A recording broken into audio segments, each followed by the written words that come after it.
Alrighty, welcome back. Hello, people.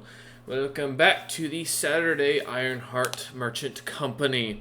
Last time we left off, the party found themselves watching what they believed to be a territory dispute between a group of water elementals and three young Arctic mains. Though the battle would take place near a large lyrium mine, or outcropping, the party would find that once both groups had left, a strange corpse could be found laying at the center of it all. Though dead and picked clean, the party managed to find a few magic items as well as one very cursed robe.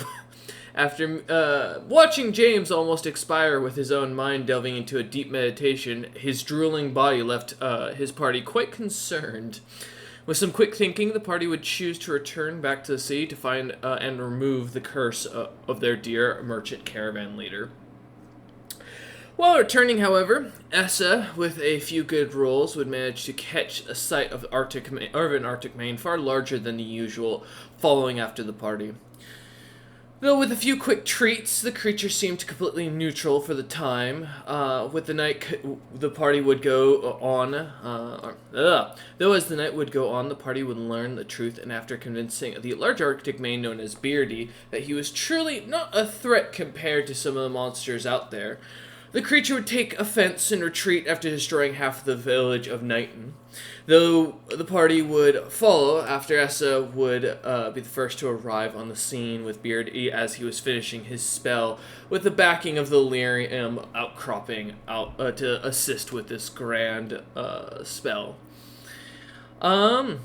Essa, with some quick thinking and fast feet, would find herself using her breath weapon just to disrupt the spell circle as Beardy was beginning to cast the powerful, dangerous spell. With the breath weapon now connecting the lyrium and the spell circle directly, a surge of magic would cause a massive explosion and see the world rumble beneath their feet. With nothing but Beardy's tail left, Essa and Shunyet would return slowly to James and Rollman, though as the party would return to town, at the end of the darkened main street stands a furious, intense world leader known as Regan Utham, staring the party down, scythe drawn. And that is where we return.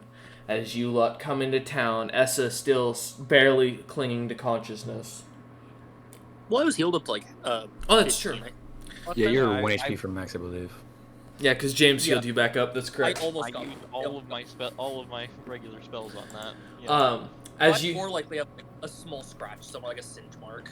As the sky is darkened, no moonlight seems to be seeming to kind of gleam down. Unfortunately, due to the dark and cloudy skies, the Regan himself looks to be almost covered in shadows, as you can only see a slight glowing, reddish glow to his eyes, as he stands waiting at the end of town, staring at you as you come walking in. BK nervously slowing down and coming to almost an immediate stop. You know, I know how to talk to a dragon leader, and I'm saying this out of game. Mm-hmm. I'm not sure if Essa knows how to talk to a giant leader to show respect properly. Do I know, since I've been in a mercenary company with Hill Giants before? You could train knowledge and nobility. If you don't have that, I will allow for the profession mercenary on that. Just a higher DC. I just need to know, do I put my head down or do I keep eye contact? Okay. Let's be a +4. Let's hope I roll good, gentlemen. 8. Oh no. You're not confident. You're smart enough, Rollman, to know that you're not confident in this answer. But you remember just, basic kindness, speaking to him with respect is typically the best way to deal with any sort of nobles. When it comes to giants specifically, you can't remember if using their title specifically was respectful or talking to them casually was the right way to go, but as many nobles also prefer to be addressed by their title and as a kind of shown their superiority to you, you're kind of tossing it up here and there. You're not sure which side of this coin you're kind of landing on in your mind. It could go either way. He could be wanting you to talk common to him, or he could be looking at you like you need, or he could be the type of giant that you need to speak very respectfully to, due to his position. I'd I don't have much to help here. Just show respect. All right, I'll do my best as I step forward. Okay. Yes, I'll, James? I'm gonna step forward, but just staying one step behind Essa, just in case. Okay. This is my employee. I'd rather not have her get Yeah, beheaded. I'm like not super, but slightly bowing my head because I feel like it's best bet. Okay. As I walk forward, like looking down a little bit as I walk forward. Yes, you and James kind of climb off the wagon and kind of get down to the ground. You notice that Roman is. You're kind of the one driving the car at this point, I imagine. I'll stop it, but I will get out. Well, yeah, of course it's been stopped at this point because BK nervously will not go forward. But sitting kind of like on the front, basically, and looking on to him, like staring straight at him, you notice as you see, or as Essa and James get out of the side, that Utham's eyes immediately seem to be drawn to them. The hand notion kind of catching your eye, that it seems to tighten slightly. It looks like the Regan is looking like he's preparing to attack you, or it looks as if he's nervous. I'm gonna stop us because I'm seeing this big ass weapon and big ass person. I'm gonna stop us when we're about 15 feet out from him. Mm-hmm. Out of the fact that I don't want to be in striking range. Oh, I'm sorry. Striking range. I'm sorry to tell you, we are in striking range. He has a 20-foot range. That's okay. Well, we're in James striking doesn't range. know his exact striking range, so he's No. going You to can, take you the can bet. see the size of the. I will guy. say, James, without a check, you and Essa immediately notice that Utham's weapon seems to be radiating hatred off of it. Like the raw emotion coming from this item seems to be matching, and seems to be the magic itself seems to be blending in from the item to the Regan, kind of giving a strange sense to it, giving a more tense emotion around the meeting as you're coming forward. But yeah, as you walk out front, he does not move any more forward, and does not seem to react. I assume the Lord Regan is here for an explanation. You hear Just wait. You hear no response. Okay.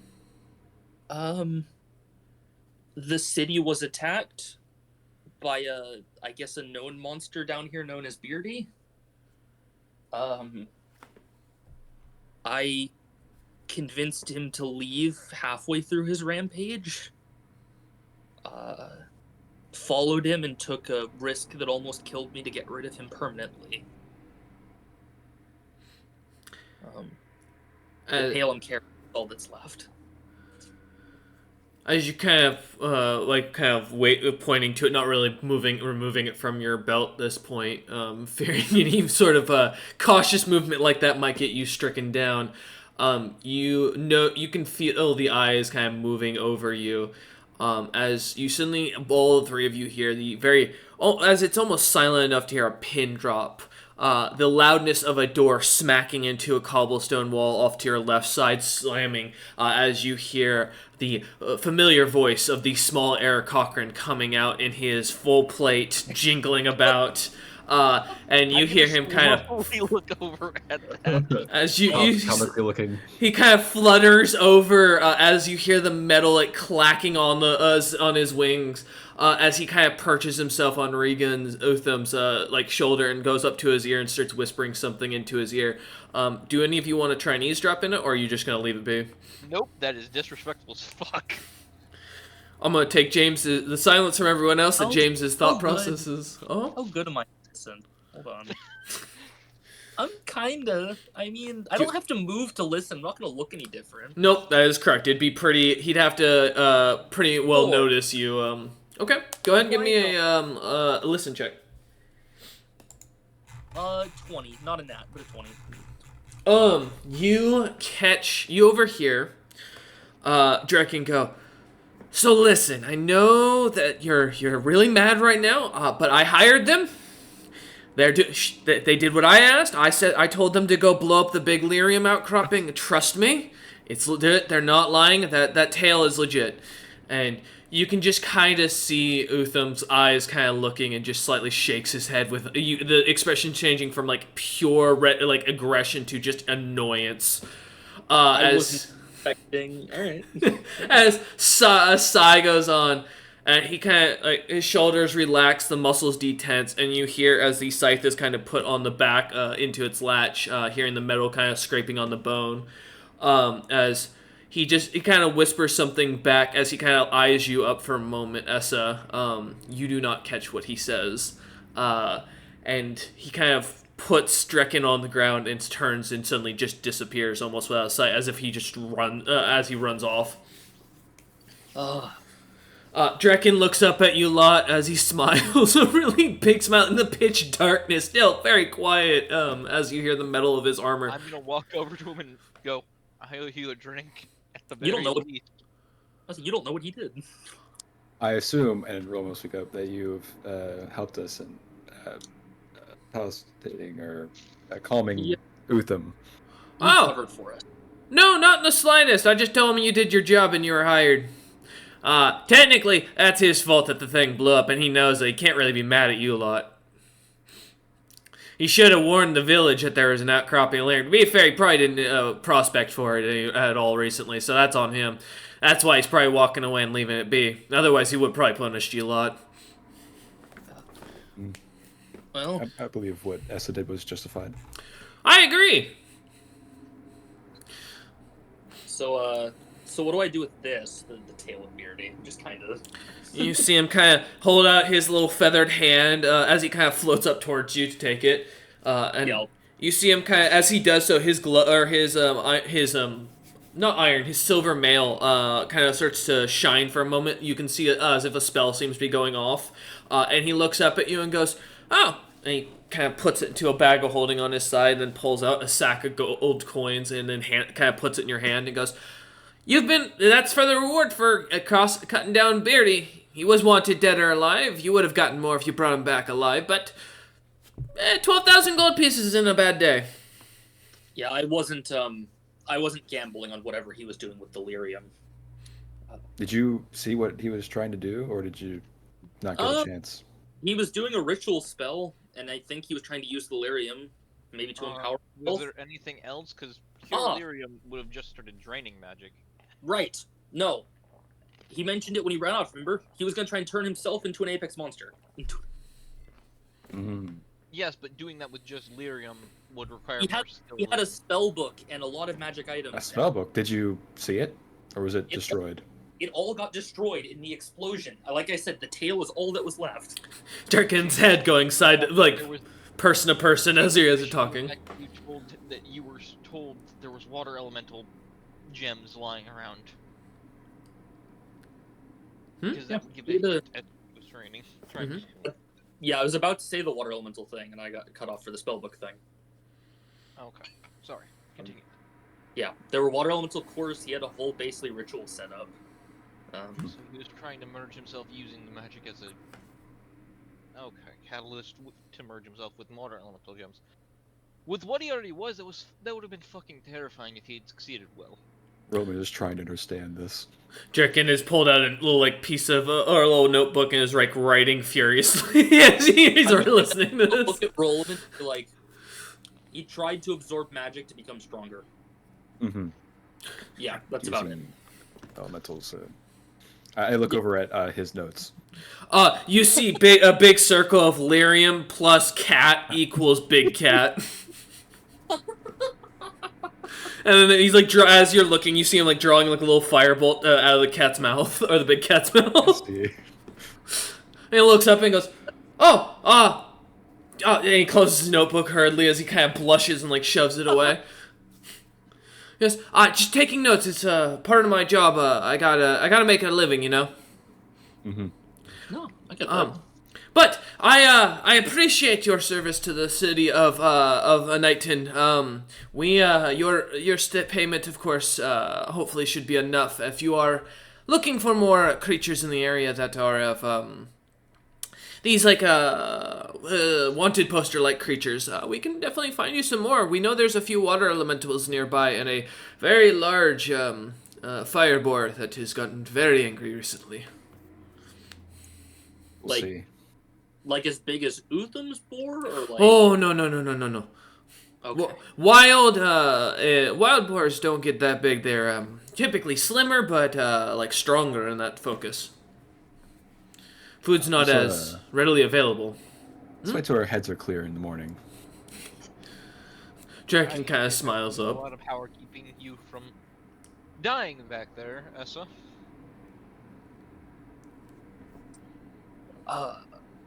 Yeah. I'm gonna be honest. That blast probably should have killed me. You are lucky to be breathing. Oh, that Yeah. does remind me. Otherwise, you would have been down for months had you Oh, lived. yeah. Draken looks up and goes, that big explosion seems to have caused a major issue. The Pale Eye is moving now. So don't go east. That's I didn't want anyway. One other problem, I did use a bit of my own power as well to try to see how deep the hole was. I think it goes all the way to the below. He nods up and down. That's the dwarven word for underdark. He kind of nods up and down, and as he's nodding, you hear a scream in the distance coming up from the road that you guys just came to own. Do you have any additional guards with you, Captain? Draken looks up at you and goes, I think well, Beardy ate most of my forces. Do I son of a... What's up, Essa? Let's go. do I see what's going on down the road if I look? As you turn, I assume like kind of hobbling your way down to the end of the main street and looking down towards the darker road. You have dark vision, correct? I do have dark vision. Up to what, 60 feet? It's 60 feet, yeah. So this would be okay. So yeah, then go ahead and give me a search check. I will look back and do the same. 14. 14. Not a great roll. That's a 6 before my modifier. As James kind of follows after you. Yeah, go ahead, James. Let me get down to... Because I don't think I have a big plus to this, but I want to make sure I get it. Yeah, that's only a +2. That's how it be. I go over to the captain while they're doing this. Does your detect thoughts, is it very close range? I see nothing. I know nothing. Draken nods up and down as Essa kind of looks down the thing. James kind of like trying to follow Essa's eyes the best he can. Essa, for a moment, you catch something catches your eye. A glimpse of a cluster of eyes for just a moment reflects the light of some of a unfortunate frost giant's lantern as the light gets snuffed out. I think when I see that, I jet back around the corner. It's kind of like leaving James there. Well, no, I think that's why James gets in that one, because I think I push him back. Shoving him back towards you and like going. You okay there? What was that? Yeah, James. Essa, shut the fuck up. Get in the ground in the corner now. Yeah, James. No. James getting kind of shoved past. Essa. You can give me a knowledge nature to check if you know what this creature is. I will also take a knowledge arcana if you have that. Oh, do you mean specifically what it is? Because I know what a beholder. Because I know what the fucking pale eye is. Yeah, but this did not look like a beholder. Like the same thing as the pale eye. Well, yeah, that's what I'm saying. So a specific type. Well, obviously. Oh, shit. Man. 19. 19. You, for only a moment, get a glimpse of the orangish-looking skin on the creature, as well as the, very strange, fleshy bit around its eye that just kind of sits wrong with you for a moment when, kind of recognizing it as a beholder. You recognize this as a goth. Gauth. So, I'm assuming, because I know what Zeragoth is out of game, but... Mm-hmm. So I know that's like technically among beholders, it's like a lower end. Yes. CR beholder. Yeah. I'm gonna whisper to James to hobble over and tell the others while I keep watch. There's a goth. It's a lower end beholderkin. Tell the others. I will waddle over and I will immediately look at our dear bird captain, captain of the guard. It's a low rank beholder. Beholderkin. Beholderkin, a goth, I do believe she called it. Draken looks up at you and goes, "Oh! Well, then they'll be gone by morning." They don't like the lights around these parts. They don't like light. Mm-hmm. That's why they're primarily known to stay in the Underdark. Mm. Oh. We should probably get moving. Because we're kind of close to the hole. Are we? We're back towards the We're back town, towards aren't the we? town. Oh yeah, you're in town. You're in the middle of the Okay. main street. The inn. Yeah, right in Yeah. front of the inn, Okay. basically. Mm-hmm. So we're in a pretty well lit area. Yeah. I tell the captain might want to put out a curfew then. As I walk by, it did just kill a guard. I just sent him out. Kind of looks about and kind of turns and starts like hobbling back in or flying back into the inn. And you hear a few moments later as he comes back out, or kind of comes back out with a large horn. It starts just booming out as he blows it, and you hear suddenly, as soon as the horn sound goes off, the sounds in the distance of latches, the sounds of metal on metal grinding in the distance, like definitely telling people are closing up their houses and locking down for the night. Mm-hmm. That's good. And he kind of turns and goes, "All right, time to come in if you're getting in. Otherwise, you're out for the night." Yep, in I go. Here we go. She looks. Draken looks up at BK and goes, "Wagon stays outside, but the mule sleeps in the main hall." I will nod and I'll get BK off the wagon. I'll make sure Shinyet gets inside too. Mm-hmm. No, I feel Shunyet's gonna follow Essa. I'm bringing Shunyet in, yeah. Shunyet's gonna sleep in And my room. get BK set up with his blanket and just be like, yeah, there you go, buddy. We're safe. You watch as BK goes and sits by the fire. A few moments go by. As you lot kind of sit down and start drinking, I assume Essa heading up to bed after the near-death experience there. Yeah. All right. Yeah. Well, near this experience twice in a row from Essa's eyes, because Utham could have killed her at any moment. True. James and Rollman, are you heading up straight away, or are you gonna stay down and kind of hang out and drink with the? There's a few guards in here that seem to be enjoying themselves and kind of just enjoying a few meals while they help out with latching down everything. I'll chat with some guards and also watch the windows. I want to see if I can catch a glimpse of the goth. Okay. And James? I'll interact with the guards for a bit before heading up to bed, yeah. Okay, as the two of you kind of stay down, watching as Essa and Shunyet kind of head up to a room. The room, as you get in there, Essa, is actually quite well taken care of. It seems to be made of an actual fluffy material.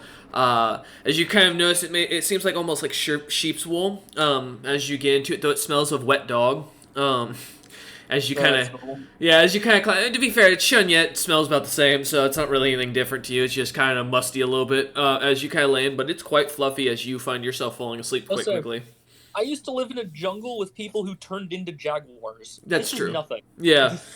But yeah, you find yourself curled up with Shunyet and falling asleep quite quickly. As you also do notice, as you start to close your eyes, your windows seem to magically board themselves up as you're kind of like slowly drifting off. Cool. Yeah. Downstairs, James and Rollman, food is brought out, a serving of Boar soup. Boar. There, I was like beef. It's not beef. It starts with B. Boar soup set on the or boar stew set on the table for both of you, and as well as some what looks to be a red ale. As they kind of sit down and start joking, the guards seeming to be talking about one of the local merchants that came through and his really attractive succubus assistant that one of them tried to lay with and failed terribly, while another tried to impress her with his magic pitchfork he bought from the main city. Do I know succubuses before? Have I seen one or know what they are? I would say you're well traveled enough with James to have heard about succubus. They're a common proto-fiend. They're pretty common to work in brothels or to work as like salesmen. Succubus are very well known for their charm, like almost as if they have an unnatural charm. Most people do not know why, and there's a very common belief that you should never do dealings with a succubus or an incubus because you will come out losing more than you went in with. But yeah, that'd be basically what you would know. As the guards kind of continue to joke about it, one of them seems to talk about the fact that there's been a lot of sightings of weird people with tombstone necklaces going about the towns and kind of looking for followers amongst the new giant colony. Really? God. Them. Mm-hmm. The last guard kind of, as he kind of brings up, kind of going on about something about a new colony off in the far lands that he heard was going to get set up, and that he's signing up for the first ship that's going to be going to this new unsettled land that no one's ever been to amongst the giants. That's interesting. Well, do you know anything about the trip other than you're getting on a boat and going where you don't know where you're going? He kind of looks, he kind of smiles at you, excited that someone's finally actually interested. As the other guards seem to kind of turn away as he starts talking about They this. probably heard it several times before. And he goes, The other guard, I'll regale them with the story of the direct stampedes. okay. Give me a performance check, 'cause I assume you don't have perform oratory. I don't, but this will be great. Charisma, his strong suit. Yes. As James does that, the one guard turns to Roman and goes, it's a land of platinum and unfettered magic items. They've got forges there that can make anything. Apparently hydras are from these lands. Oh my Guys, god. I'm stuck rolling threes. You are quite the storyteller, my Man, friend. I think you got a bit drunk. As he's telling the story, the two giant guards look at each other and just turn back to listen to the other guard. They ignore James. As he goes on, he goes, James will stop the moment they stop paying attention. Oh. the guy continues about like unfed platinum, all you can eat for all the unsettled land for all the food that's in the area, and all that's the requirement is that it's being set up in a new mountain where there's going to be a full new forge colony, a new clan in charge to serve under Regan Utham, and the top guard is going to be the one in charge of it. And he thinks that he's the top guard as he's the one who invented the water picking up pitchfork. What is this? Is this like a new clan being formed, or is like a clan already here going? He kind of looks at you and kind of puzzles for a second as he kind of sips on the drink. You can definitely see the wheels turning as he's trying to connect with it or rethink about it. And he kind of looks down at you again and goes, from my understanding, there's no reason for the Regan to ask one of the other already established clan members, high nobles, to do it. Why wouldn't he request a guard such as myself to lead these people in such an untamed land? Of course. My apologies for my. You can see the other two guards rolling their eyes as well. I'm just looking at them and can I try and sense his true motive for this? Because I can get the glory of it already, but I think it's just glory. Yeah, if you want to. to, go ahead and give me a sense motive check. Let's see what you got and see if you get another 3. If I More do, threes. I'm done. Three. This I at least have a +5, so 3 is Damn it. technically impossible. Hopeful. 6. 6. No. Multiple of 3. Come on. Oh, That is a multiple of 3. god damn it. That's 3 squared. Yeah. Frank, you're Yeah. fucking. As you I'm getting out the real dice. I will videotape me fucking rolling at this point. This is good. I'm getting fucked. if No, you keep rolling 3s and getting 18 eventually. Come on.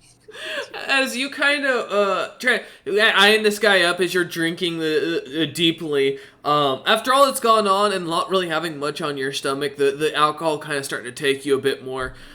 You get the sense this guy is, I mean, from your perspective, seems to be telling the truth of his thought process, that he thinks that he is such a glorious man in Regan Utham's eyes that he is going to be rewarded this title. I wish you luck with that, friend. To be fair, when I said the guard's being punched, it wasn't this guard I meant. It was supposed to be the other one trying to use a normal pitchfork. I never said this was the same guy. Well, he's talking about the water pitchfork. I know, but I never said that was the same guy. Why are there more of them? Rollman kind of heads up to kind of finding his way up to a bit of the room after kind of watching the windows for a while, not catching any sight of a goth. James, you still find yourself down here. What do you want to do? Are you gonna try and tell another story? No, I think I'll just go say goodnight to BK, then head up to bed. Yeah, as you do. Uso, kind of walking over, you see his BK is completely asleep next to the fire. His blanket slightly already singed and burning. He has not yet to notice. I put it out and scoot him back just a little bit so it doesn't catch again. Yeah, as you kind of move the blanket back a little bit, you see his eyes kind of flutter up, and he looks up at you kind of slightly annoyed as he kind of goes and lays it back down and goes back to sleep. What was that? You were a little too close there, buddy. He seems to close his eyes as you say this and just completely zonks out again. Talking to animals again. He really has gone crazy. Draken kind of watching him from the bar as he James pats BK and then turns and heads up to his room. The night goes on as you lot spend your night relaxing, resting, and enjoying yourselves. As you do so, as the night continues on, Draken downstairs, you can still hear every once in a while the slight fluttering and talking noises. It seems to kind of pick up in the background. But as you close your eyes... Huh? Well, he's a busy man. He's got a lot to work around. As you close your eyes, though, James, as you find yourself kind of zonking off slowly into your sleep... On a normal bed this time. Yeah, on a normal bed this time, not a mimic bed this time. I'm not getting mimicked again. No, I took note, don't worry. It's actually in my note that you specifically said you didn't want to go back to that room. I got you, don't worry. As you start to kind of fall asleep, you begin to see a vision of, for a moment, you see the normal thing you always see every night, the magic itself flowing in and out of people around the world. It's almost relaxing and calming as this continuous dream always kind of comes to you at night to kind of peacefully wish you off for a full night. But as it does so, you begin to notice something's wrong with this as the dream normally continues on rotating you around. But as you come to the continent of Kirkek, you notice that the magic itself is going from the bluish color that seems to flow almost normally to a reddish color that seems to be more erratic as it centralizes around a single area that you see seems to be near the Snowbeard lands, the Snow Dwarf lands. It seems to almost kind of, as you start to look onto it, you start to feel that strange pain once more as something's pulling you towards it. All you get for a moment as you try to focus in on it is you see the color of white. How much do I know of Sarazaki? Because I do know it's the religion of the state, basically, back home. Do you have knowledge religion, by chance? I assume. Yeah. Go ahead and give me that, and I've got a DC in mind based on your background. Okay, yeah, go ahead. Give me a knowledge religion roll. Listen, you never know what's close. Go ahead. Do I test Avery again, guys, or do I push the button? I don't know. Your call. Doesn't affect us if you succeed or fail this roll. That would be a 13. 13. Plus 3, so 15. So 16. 13 16. plus 3. Okay. So as you look on, trying to focus in on your head towards what you know about Sarazaki, what are you trying to glean as far as what knowledge about Sarazaki? Is this caused by him? Is he like eating magic or something? Every night since you took the oath of a cleric, since you basically became a man of the cloth, you've had this dream. As you kind of think about it for a moment, with your basic intelligence and with the knowledge of religion, that if this was Sarazaki, you would have probably noticed it much earlier. And secondly, on top of that, with that, you would have also noted, that he is considered more a godly being, you would more assume that this would be divine. You wouldn't see it reflected in your worship of the mana itself. But that being said, he is a beholder, or is depicted as a beholder, and as far as you know, beholders can cast and have been known to be able to cast arcane spells. You are unsure, though, with as far as it goes, if it is him. Do I know of any other causes? Because I don't have a way to currently get a good message to my family. Correct. The trip there would be too expensive for us. Right. You at this time have not yet figured out how to like control your dreams. You can try a concentration check to see if it does anything to like focus in on it. I'll try it. Yeah. I got a +5 to this, so that is a 21. 21. As you try to focus your mind for the first time, kind of looking towards this area, trying to get closer, you come closer and closer to the continent itself as it seems to almost bring you in. As you do so, though, it, for a moment, kind of, your head begins to hurt. The sight begins to kind of become hazy, as if something's kind of pushing you back, and you're kind of left at looking somewhere between roughly the Emerald Mountains city or Bronzehold from your reference of area.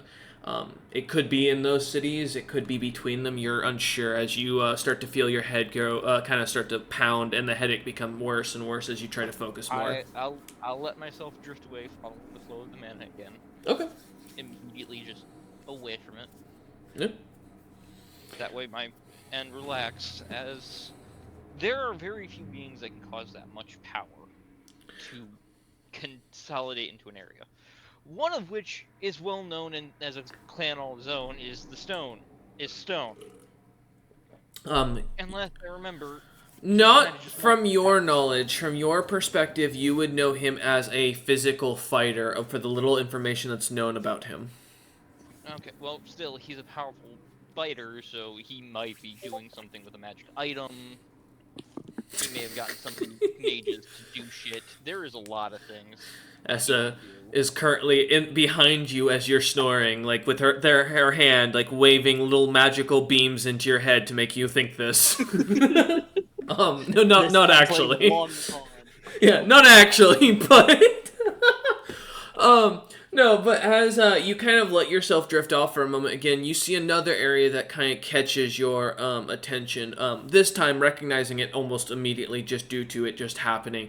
The area where you had just watched Beardy basically incinerate, looks to have been completely cut off by the flow of mana for about a good mile radius around it. Is it just dead zone, or is the mana slowly creeping its way back in? It like water slowly coming back in after the flowing out. It seems to kind of coming in and pulling, but it's taking quite a while. That area will need time to heal before any casters or anyone can do anything there. The druids might be able to help it along. I'll let them know.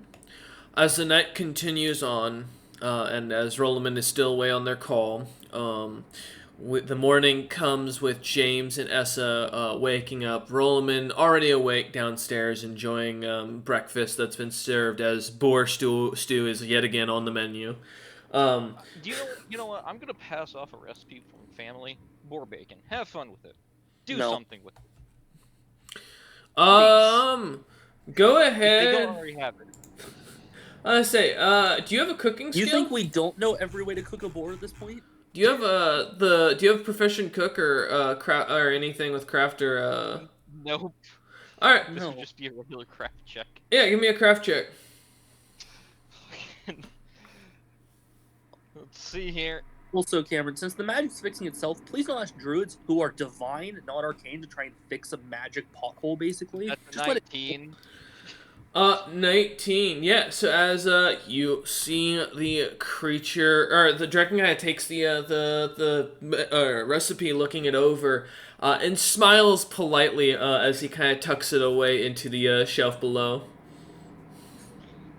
If you don't already have it, now you do. If you do have it, now you have a copy you can sell somewhere. Already written. He just kind of smiles at you, the very innkeeper smile as he does so. I don't think he actually wanted it. I don't think so either, but he was too nice to say no. But as you do come to sit down, you do see on the menu there is a listing for Hydra stew. Someone already figured it out? I'm not. Do you ask that in character, Essa? I'm poison immune. I don't care. Well, I know. I'm just asking. All right. Let's find out. It literally can't hurt me. I have resistance to all poisons, but Don't do it. Do you have outright poison immunity? I don't have poison immunity. She does, I believe. Wait, do you, Essa? Yes. Really? I have my dwarven constitution, so Hydra poison is one of those because it's based D&D poison. The dragon. Oh. I'm related to, right, immune to all poisons. Yep, I forgot the dragon. It's the dragon. I was like sitting here. I'm like, I know you're a ranger. I'm like, I know it's not a ranger thing. No, ranger doesn't get it. Okay. That's why I was sitting. That's why I came to that thing like a week ago. I was like, man, I don't need all ranks of poisoner because the last level doesn't do anything for me. I'm already immune. No, that's fair. Okay, I just want to make sure. I was just making sure I didn't forget something at ranger, and I was like missing something else or someone. It's one of the unique things about the dragon emerald. It's one of the few things that makes him unique. Yeah.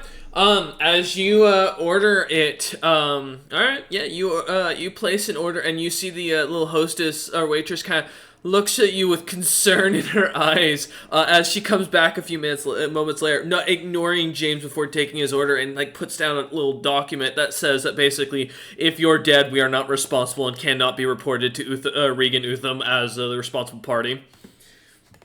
Yeah, you only live once, right? I'll sign it. She kind of sigh it. She just looks at you with horror in her eyes, and she rolls it up and stamps it down and hands it off to Drekken. I'm glad the contract that for her employment is we get her stuff. Yeah, Drekken, she kind of walks back over to you, James, and she looks at you like waiting to take your order. As she points at the boar and wolf stew. I'll go with wolf stew this morning. All right. As you do, she turns and heads back. You watch from in the kitchen, from the little like window that's cut out from the wood, where you can see them like working about in the background. A large like a Hydra head is being brought in, put on a rack, and the guy is actively starting to cut it down. You see him kind of starting to cast like small spells to char it as it's turning, and he's kind of cutting it up. He starts cutting more and more slabs as he turns to go and toss it onto what looks to be a large metal slab that's heating on top of a fireplace. He lets it kind of cook and sizzle. The smell in the entirety of the inn is just amazing, as it smells like beef, almost with a little bit more of a sweeter scent to it. As the chef continues to work his magic, the wolf stew is dropped out, and a few moments later, a purple liquid soup with a few local roots and vegetables that you're not really wanting to identify as well as a large chunk of what looks to be a grayish meat with a bit of a charred, blackened outside that still has the center bone on it. Or in it, kind of sets as he sets it down in front of you. This smell seems to kind of have a slight, like almost cherry-like sweetness aroma to it. But as you kind of look at the meat, you do notice it's definitely pretty like rubbery. You can kind of already tell you're gonna have to chew this pretty heavily. Oh, Essa stepped away. Yeah, go ahead, James. I'll just keep an eye on that, as well as for right now, I'm going to, while I'm eating, I'm just going to attempt to keep the magic, see if I can feel the magic circulating through my body. The mana just entering and leaving. Okay. Give me a concentration check. Just to do something right now, knowing how everything went, and with how technically close I was to all that Elerium. Mm-hmm. That would be a 14 total. 14. And you're trying to just sense the mana itself going in and out of you, correct? Yep, just sensing the flow of it. Okay. As you begin... Yeah, no, I gotcha. As you begin to kind of focus, Rollman, you watch as James kind of seems to kind of close his eyes. He seems to every once in a while kind of still pick up a little bit of stew from his bowl as you lot are kind of still waking up this morning. Essa kind of sitting there chewing through a piece of what looks to be Hydra meat that they had just ordered. James, you begin to feel the magic flowing into you very thinly at first. It it's very faint. You don't seem to be able to follow the patterns throughout your body, but you can definitely feel as it seems to gather around you almost naturally. Calming. Hmm? I already know that Rollman can't cast magic, and from what I'm guessing I would have heard from his life, I know that he doesn't naturally accumulate it inside him. You don't know that I couldn't cast it. You know that part, the second part. Okay, well, I know that second part, so it'd be interesting to try to do this with him one day, but I know that I've probably asked before and gotten told, no.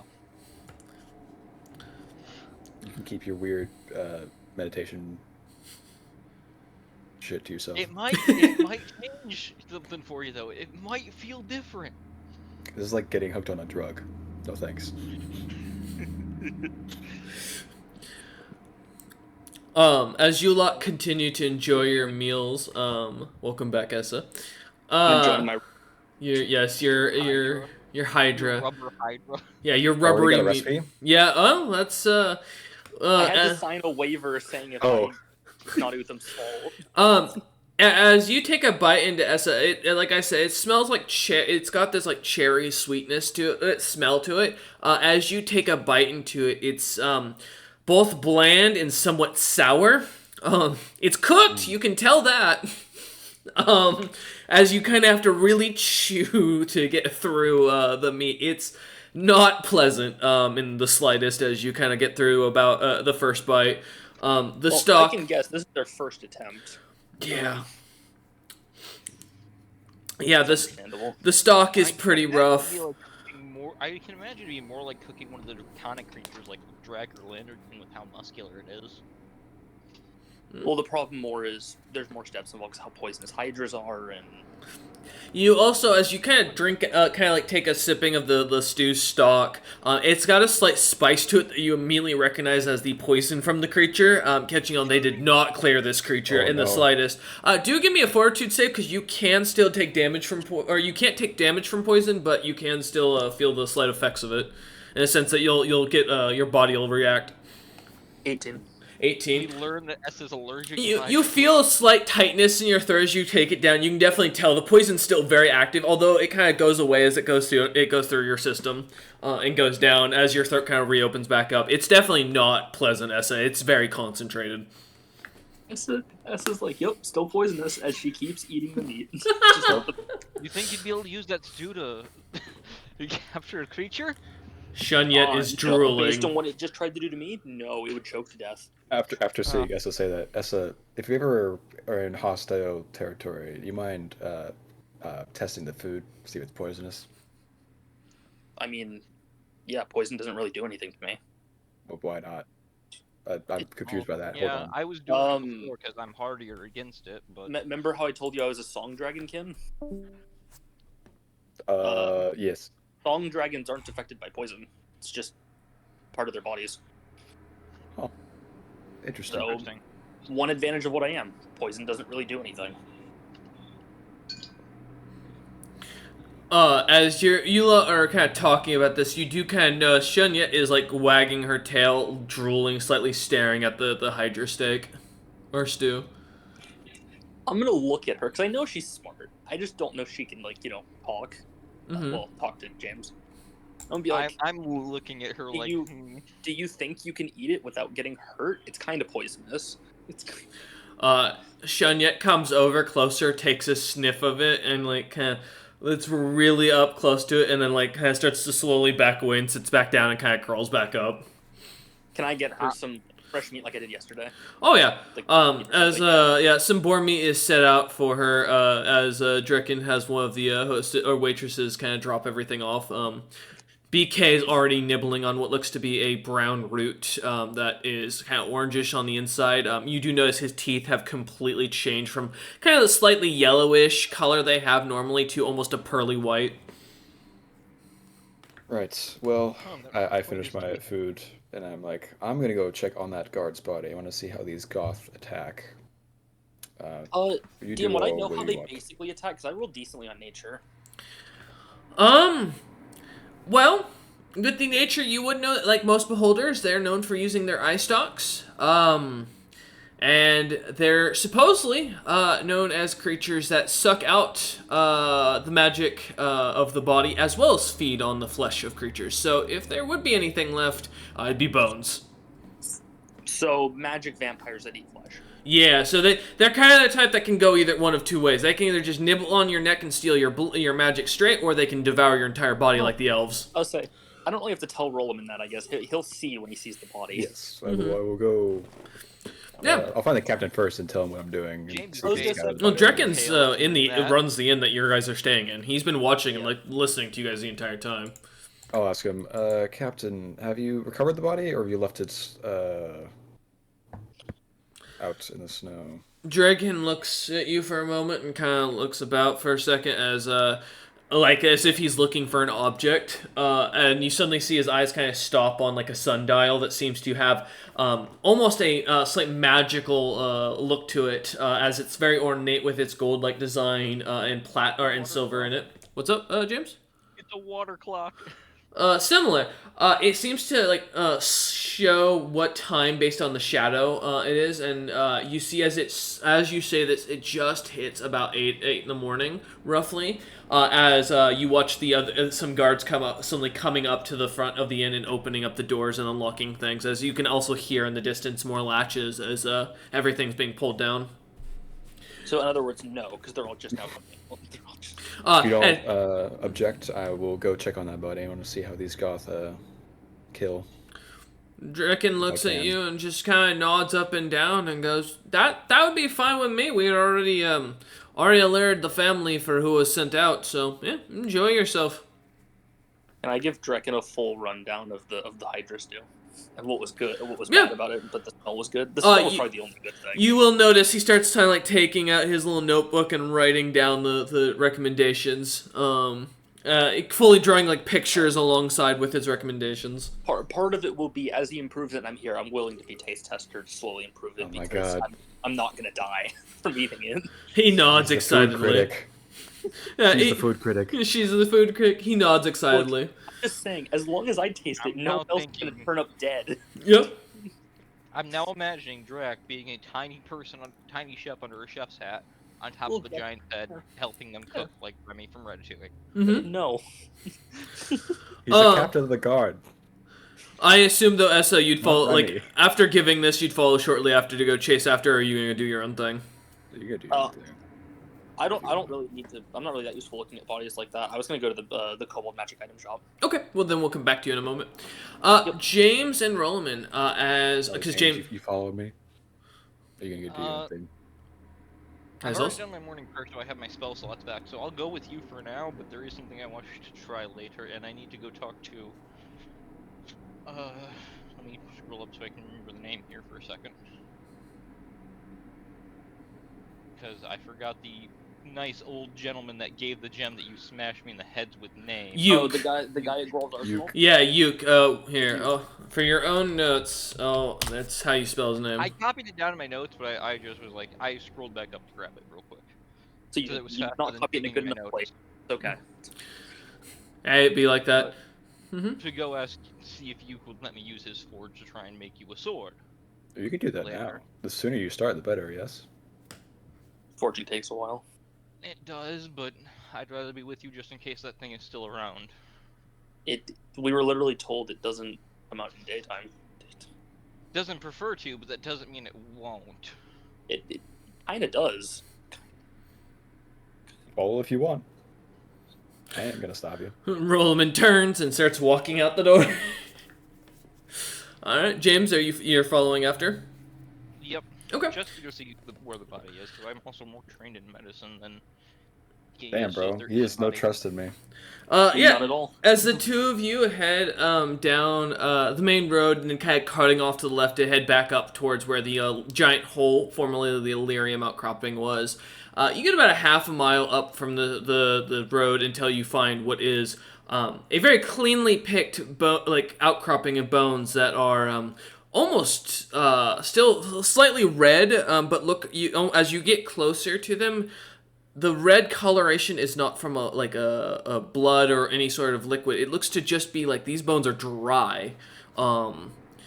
Who these as you look the scene up and down, the bones seem to be kind of scattered about in a way. It looks like this creature, whoever this guard was eaten as he was falling forward, as it looks like he kind of fell onto his stomach and then was devoured. As you kind of get closer and look at how the body's framed, the guard does look to have a silver pitchfork in his hand, or what was his hand. And does look to be wearing, or was wearing, leather armor underneath the armor, which or on top of his normal commoner's clothing, which, as you look at all the leather armor and commoner's clothing, looks to be almost perfectly undisturbed, holding the chest of the frost giant guard fully cleanly still inside. Any like bite marks in the bones at all? None at all as you get closer and look. Any signs of bones being pierced or broken? Nope. Anyway. The bones all look to be perfectly clean, and none look to be damaged, besides the fact that the cartilage that would keep the joints together looks to also have been completely either just vanished or from the bones themselves. Well, when Essa said they picked it clean, they really pick it clean. Essa never said that. Essa did not speak at all on what she knew. Okay, well, then No one asked Essa. they really picked this clean comparative to. Vultures, yes. I will note, you do see a sack on his side instead of obviously some sort of coin purse or somewhere someone would keep items. And as you look inside, there's not a single coin in there. The bag itself, kind of upon examination, looks to have been kind of messed with slightly. Interesting. Either the beholderkin took the coin, or someone else already came out early and took the coin. Unlikely someone came out early, although at least I know what a beholder looks like, right? Yeah, they're pretty well known as far as the species goes. If Well, they the look generic similar to ones. beholders to be, they don't have hands. No, but some of them have spell-like abilities that can move items. Mm-hmm. Probably something it has. Can we take all these bones back, or is that too many bones? I mean, it's a frost giant. It's still a massive creature. I can't help carry. You his could- head. Again, I can't carry his head. I ask how heavy are the bones of a frost giant? I was This saying, is 2 sessions in a row. the last frustrating with you were technically a child. Oh, it was a child? No. The guy that talked with the Christmas said it was a kid. He was a young. He was called him using a kid kid. as in Young young man. adult. Yeah. So this fire giant, as you can tell, is definitely a bit older, and a little bit more built better. Definitely someone who's a farmer. You figure, because I think we counted it out, it was like 400 or like 500 pounds just for the skull. We never did that. I remember the whole thing It's was like 10% of the body. It's just 50% of the body weight is bone. Yeah. The whole skeleton. Which frost giants are like 14,000 pounds, which means it would still be like 1,400, I think, was what it was. For his full skeleton, yeah. Yeah. So roughly, you figure his chest piece being, or his chest cavity, I think is the actual medical term for it. Being that it's already in the leather armor and the commoner's clothing, you probably could drag it back to base or back to the city if you wanted to. The rest of the bones, you figure you'd probably have to come back and make multiple trips. Yeah, we've should have taken BK. Oh well. In the wagon. That's still back at the inn. We vastly overestimated how much you could carry and how little this would weigh. I could carry. I could maybe carry a finger. A finger. Frost giant. What is 6,000 pounds? Oh, 6,000. So So 600. 600 pounds would be the total of all the bones, basically. You could drag some, and I'll carry the rest.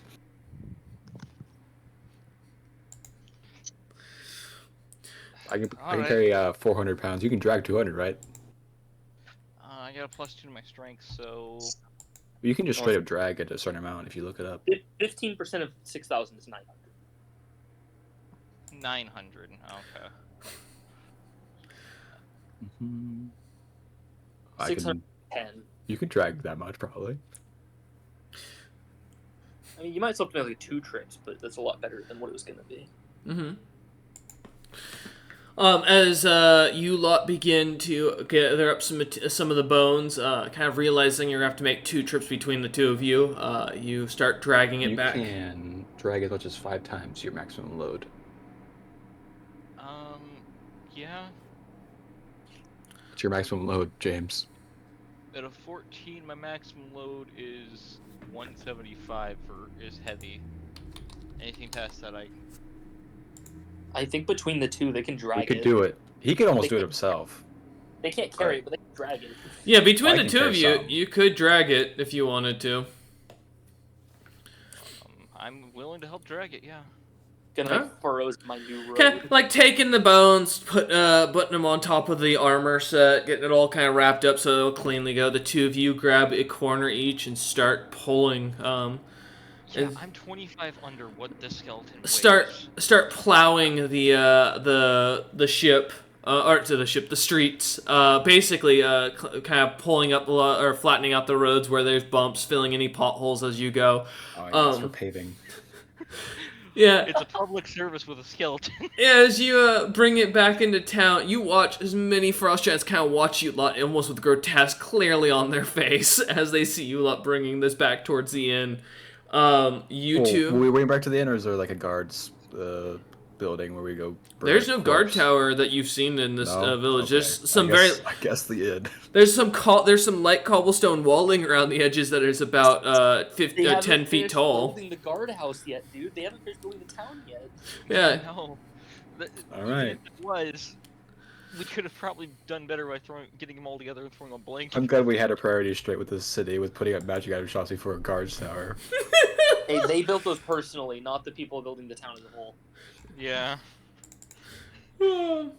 As Private business Getting being this popped back to up. the inn, I'm just gonna look for a place that it would be sort of just out of the way.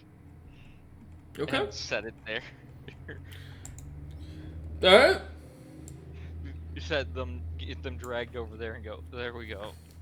We got a lot of funny looks for that. I'm feeling we're gonna get a lot more funny looks by the end of the day. Draken You wouldn't just have got funny looks if you went to start forging, huh? I give him a smile. I give him a smell. If I would've, you would've had to make 2 trips and gotten twice as many looks. I'll have you know I could drag like 2,000 pounds. as the 2 of you have the 2 of you whip it out to measure against each other, going into this conversation, you do notice that there's a few more frost giants in town than usual that seem to have come down. Many of them seeming to be carrying tools and other such like materials amongst them as they start to get to work on building up the town and fixing up some of the houses. You start to pick up that the houses seem to be being rebuilt slightly from almost the ground up, and many of the buildings seem to be getting almost improvements to their ventilation, as more windows are set up to open up for heat and for wind, as well as a couple seem to start digging underneath the road you just plowed, tearing up the area you plowed specifically, as they start digging underneath and doing something down into the ground. I'm just gonna shrug. It's their town, not our problem. Yeah, as the 2 of you watch this, we jump over, though, to Essa. Essa, as you, after giving Drekken your pointers and coming, kind of heading out and down onto the main road, you see as some of the craftsmen seem to be coming into town, or kind of coming down the mountain towards this area, many of them carrying materials, Drekken kind of seeming to come out and flutter over to them and giving them, orders and pointing them in different directions. But, yeah, as you turn to head down the main road, where are you heading? Let me grab the name of the shop, because I have it right up here. No, that's quests higher. The Cross Candles shop, where the White Kobold was set up. Oh, yeah, where Jox was set up. Yeah, as he never gave me his name, but now. Yeah, as you head all the way down to the down the main road to the very end, you find yourself seeing the shop, though slightly under construction, as a few frost giants have already come down, started tearing the roof down and moving the walls. To Jox's dismay, as he seems to be yelling at them to stop doing so, and they keep telling him in Giant that he doesn't seem to understand that they're just doing their job. Can I I'm just gonna go translate for him because he doesn't know giant. As you kind of come and open the door, one of the frost giants comes up behind you as you go to close it, and he just like shakes his hand no, and he kind of like unhinges the door and takes it away, and you see Jocks running over towards it, yelling at it, the guy saying to bring back his door. They said they're just doing their job. It looks like they're upgrading most of the town. Jocks kind of stops and turns to you and goes, "You actually understand these people?" Well, yeah, I was in the giant lands for giant area for a while, so it was kind of a necessary language. I've been trying to learn their language, but none of them seem to speak any common around these parts to teach it. The ones up at the other city do. So the rejects get sent down here. That's great. Well, I think it's more the wilderness savvy gets sent down here, so not really the scholarly types. He nods. There he goes.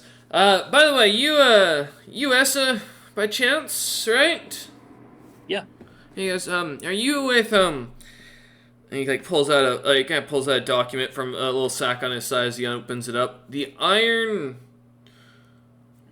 Heart, yes. As you see he's trying to, like, read something, he goes, I've got a thing here in Giant that reads, you can kind of see him, like, translating in his head as he's trying to get through it. He kind of, like, just hands it to you. As you read it, it says, Dear Iron Merchant Company, thank you for your service to the Woodwalkers. Your ship has been fixed and paid for and will be available to you as soon as you request it. It will be set in the city of Knighton upon your request, as all outsiders are currently banned from landing in the main city docks. Understandable. Does it say how to send a request up to... It does not. Okay, I'll figure that out later. Oh, so let's do like, our airship's fixed. Oh, sweet. Jocks looks and goes, "Oh, you're friends with the Woodwalkers. I'm quite well acquainted with the head of the family. I'm a big fan of Regan Utham's." Yeah. Never met the head. Met two of the sons. Yes. The oldest is sweet but strong. The youngest was always gullible and always very sad. Not gonna comment on the sad thing. But I assume you came here to buy something. It's good to have you here. He kind of smiles and goes, "How may I assist you?" Yeah. So. I'm looking for a few things, if you have them or not. Something to help with my stealth. Something to help me with searching. And I have a written list, DM. It's just I don't think Essa would know the names of these items. She may or may not. Depends on how often she pays attention to magic items. They're not very high rank items. They're mostly +1 items. I'm familiar with most of them. The one is not that's just an enchantment on a weapon. He kind of looks at you and goes, as he kind of like looks at the list you hand him. He goes, I have boots. The gloves may be a bit longer to get. You kind of see he kind of thinks for a second as he scratches his chin. The gloves. Oh, those are a little harder to come across in this time. I figured, just had to try. Kind of takes a second as he looks over the rest and go. You kind of see his eyes seem to kind of focus in on the the great bow as he sees the icy burst and kind of almost a slight perk in his attention kind of as he reads it, and goes, "I don't have something like this, but I could." He kind of gives almost a warm but yet chilling smile as you can feel the cold breeze. Probably because the roof has just been taken off and the many windows are being popped out. I do remember I was told their cold comes off of him. Yes. He kind of smiles and goes, "I think I could make something for this. The spoon though and the eyes don't have in shop. They would be I'd have to either put a request into up in the main area from Gerso, or I mean I could send out a request to the Kobold City. but no guarantee that we'll hear back for the next few days. You don't have it. The great bow was the big thing.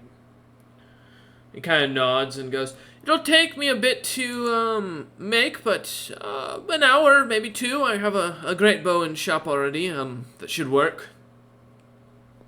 Okay, hour or 2 is nothing. He kind of stops for a second and goes, "For the gloves, it'll be 5,000 gold pieces for it." And he kind of takes for a second and goes, "For the boots, 3,000. Honestly, 8,000 is less than I was expecting. I'll pay the 8,000. I'm not saying that in game, but I will pay the 8,000. Okay. He will hand those both to you off his shelf immediately as he kind of goes about working on looking at his bow. You do see him kind of pull a bow down from off the wall and kind of starts to excitingly breathe as you start to see his chest kind of starting to get almost as if he's hyperventilating as little bits of frost are starting to come out of his mouth. And you suddenly notice his little stove seems to turn from the reddish, normal flame you're used to seeing to a blue flame that seems to become colder and emit like almost a snowy wind from it as he just kind of points to a seat and then points to the door and then shrugs as he turns and starts working away, bringing out his wood carving tools. I'll leave it to it. Okay. I'll go find the others. All right. As you kind of turn and head out, you see as Rolliman and James are dragging down the road something very large. It's clearly wrapped in leather.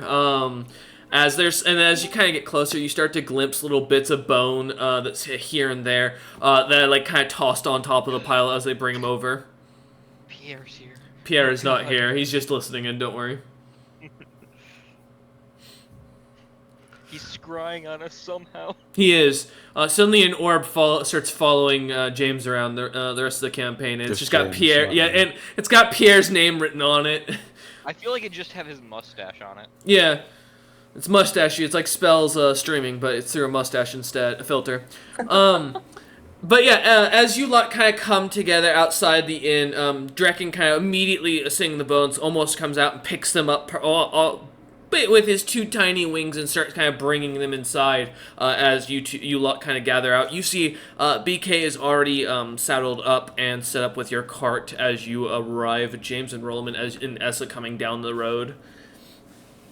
Now holding, I assume Essa now holding, and I imagine smiling, a pair of boots and some new gloves in hand, like the new accessories they just got.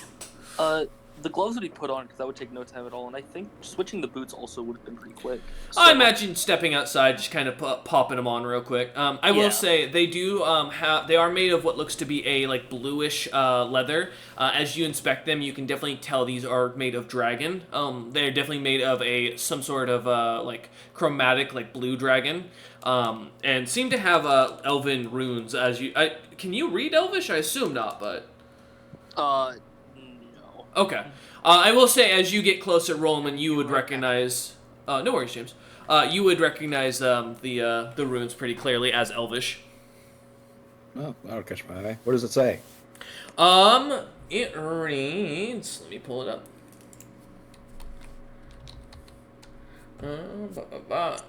Because I actually have to look this up. It reads,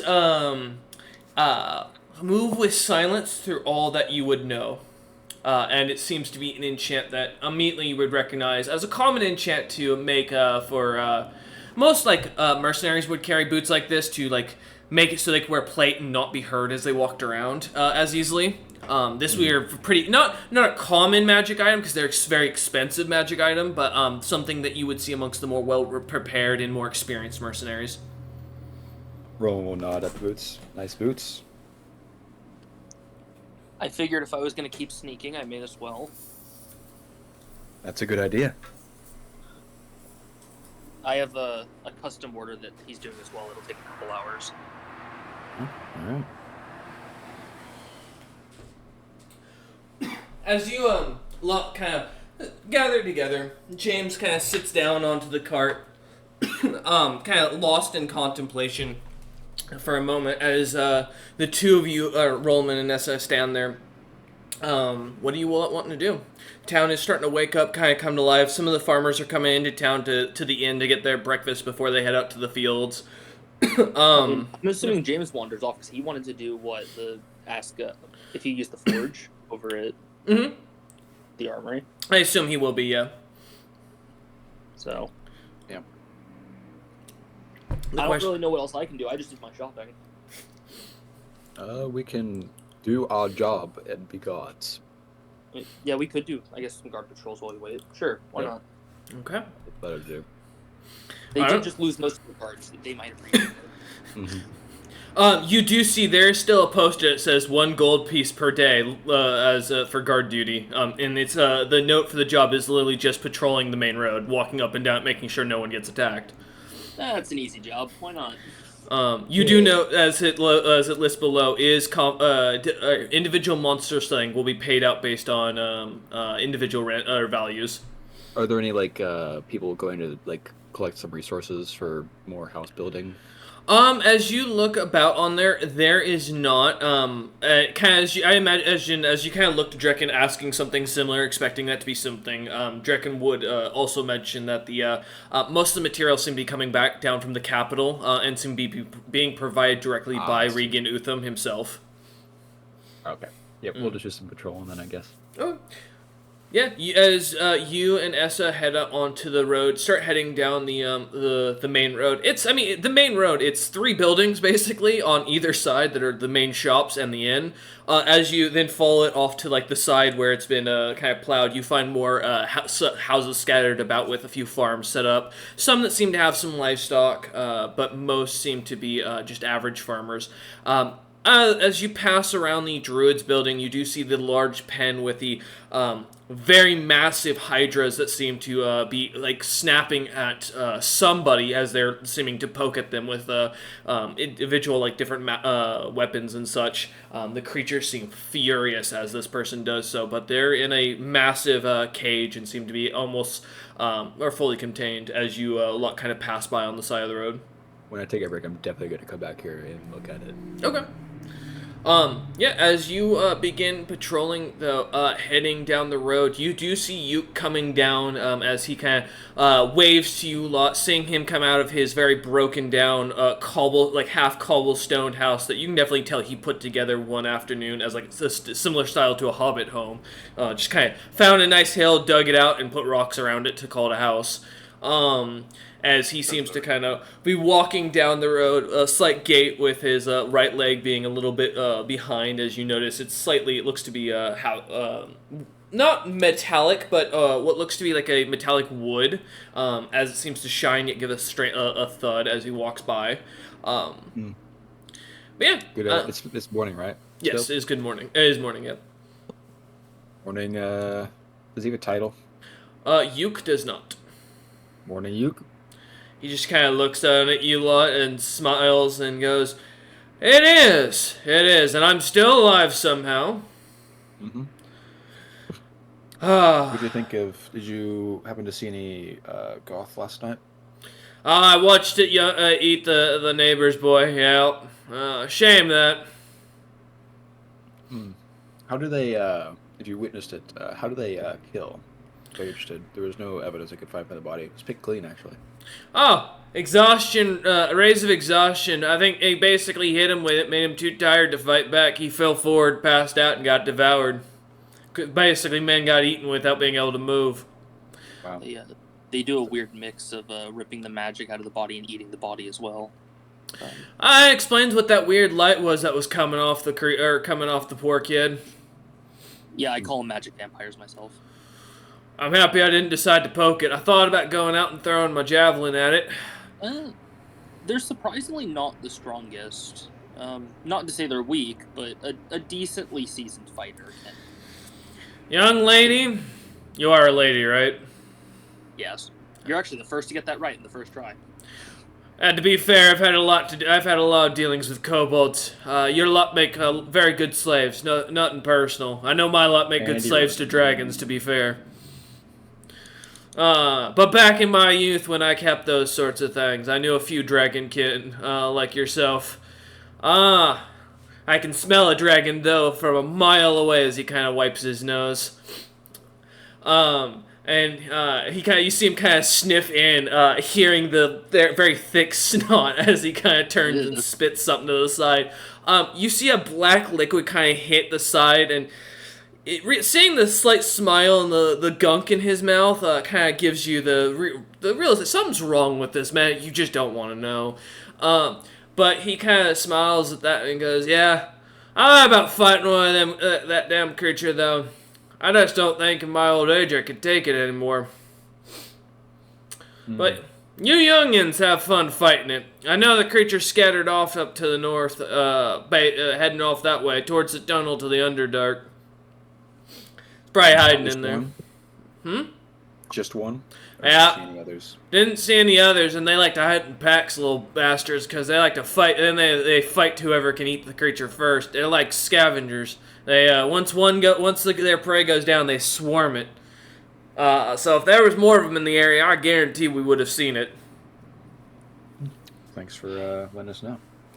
He nods as he kind of passes by. Welcome back. As he kind of continues on down the road, we will actually jump to James. James, as you watch Rollman and Essa kind of seeing you heading off towards the, after dropping the bones off, heading towards the smithy to find out if you could use their smithy. You saw Essa and Rollman take just go up to the into the inn and pick up the local guard duty just to kind of do the local patrols around here. As you head off on your job or your own interest for shopping, what shop are we heading to, and who are you looking for? You said Uke? Just to confirm? Yes, I was going to ask you if I could use his forge. Okay. Yeah, as you head down the street towards the shop, Grull's Arsenal, you see the building, seeing it being torn apart and hurriedly being put to get back together by a few of the frost giants, who seem kind of panicky as they're running it back and forth with materials working on this specific building. But as you go up to the front door and look in, you see no one there. What did he say? Sorry. Yeah, no worries, you're good. As you look, as you get up to the building, seeing the frost giants kind of that are pulling the building apart and like redesigning it, rebuilding it as they're working kind of nervously. Looking in, you don't see Yuke in there. The shop looks to be unattended. I'll just wait for him to show up then. Okay. It doesn't hurt to wait and ask. Yeah. I'm using my own materials, but I'll wait to bring them for me to get permission, because there's no other forger, and I can't quite build a proper one that'd be good for this in time. As you kind of wait, a few minutes go by. You watch as one of the frost giant, a craftsman, kind of eyes you up and down, and then looks down the road, and then kind of snaps his fingers to get your attention and points as you see Yuke kind of come around the corner, heading down the main road. I give him a grateful nod, and I'll make sure to give him a tip later in coin if I see him. Okay. As you kind of stand up, kind of get yourself ready, you kind of slowly walking down with his gait, eventually gets down to you and eyes you up and down and goes, "You're the fellow that's with the female the kobold, right? The dragonkin and the giant elf fella, right?" Yes. I just ran into him. Good folks. I hear you're gonna go fight a beholderkin, I guess. So, what can I do for you? As he opens the door and kind of ushers you in. I would like to borrow your forge for a while if I could. I'd like to forge my friend there, the big guy, a better sword, something I can possibly enchant for him. I mean, Smith's Forge is his personal domain, you must understand, just like a chef's kitchen is his realm. What would I get out of handing over basically the keys to my castle to you? Is it storytelling James time again? More stories. Whatever stories I have, I can share, and what else would you like? I can also leave whatever materials I don't use for the weapon with you, free of cost. You see, he kind of strokes his chin for a moment as he looks up at you, eyeing you up and down. He is going to roll a sense motive, as he can smell the Pierre on you. Oh my god.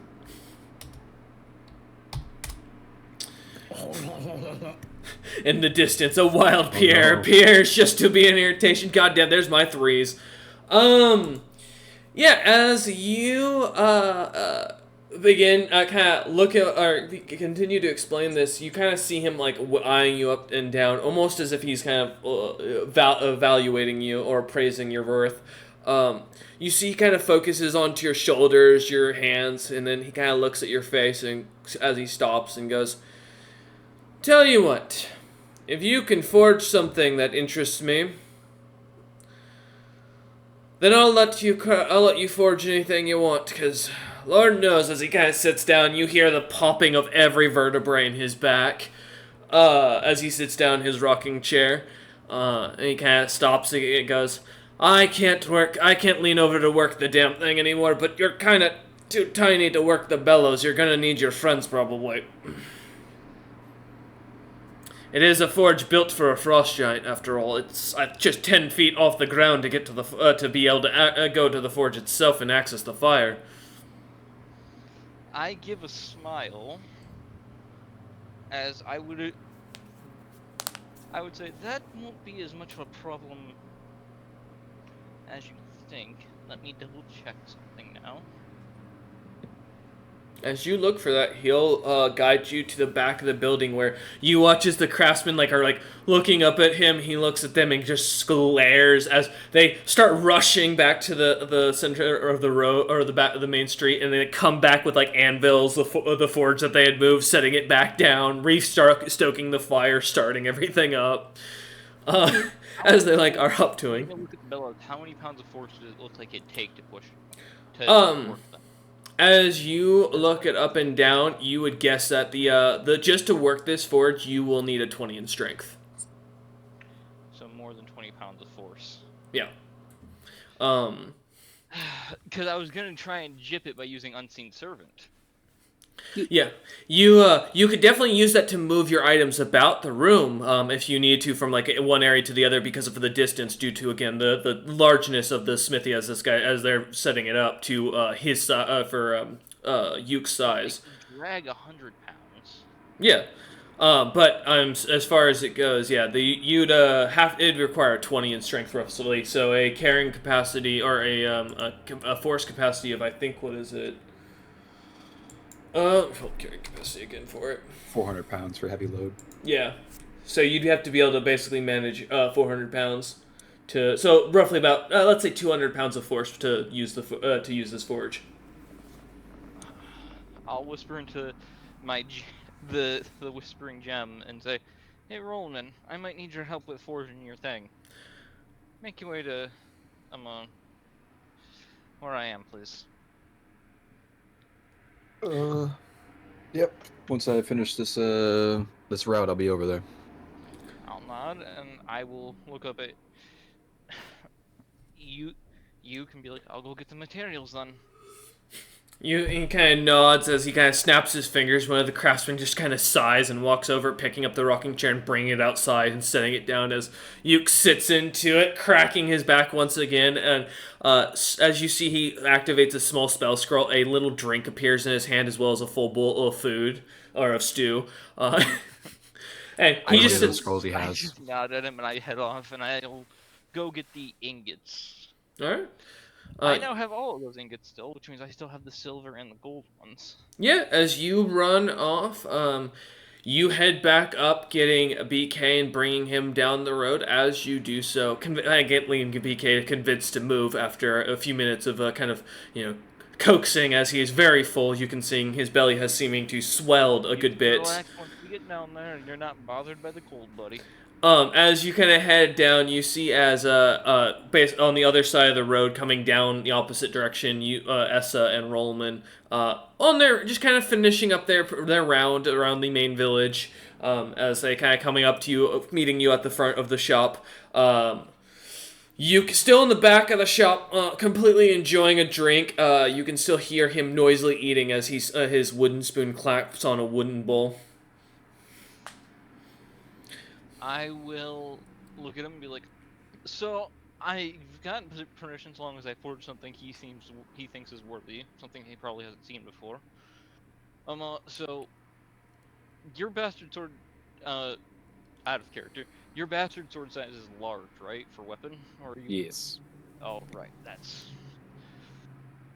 okay. So I think a large bastard sword with silver inlays might be in the cards.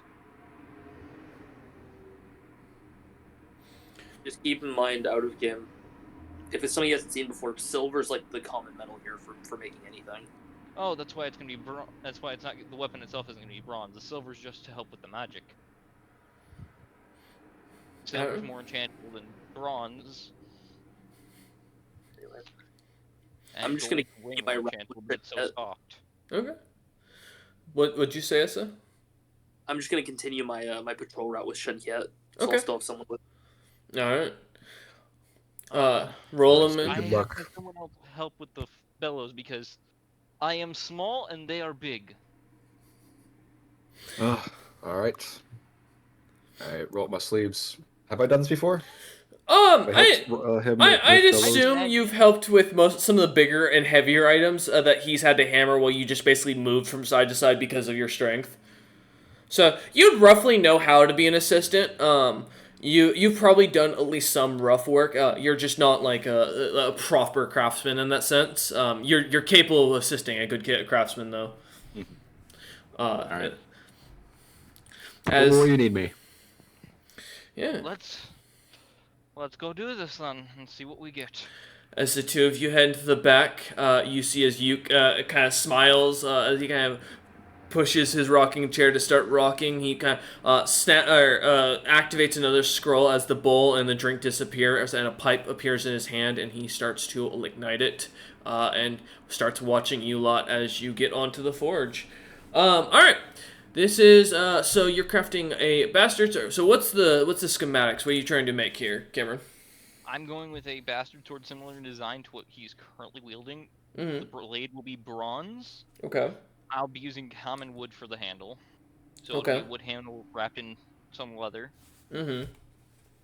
And I will be using silver as inlay and for the handle with a... Let me just double check something here in my equipment so that I don't remember. I still have that whole... I will be using the last elemental blue sapphire elemental gem that I have whole as the gem on the pommel to help with magic Okay. on it as well.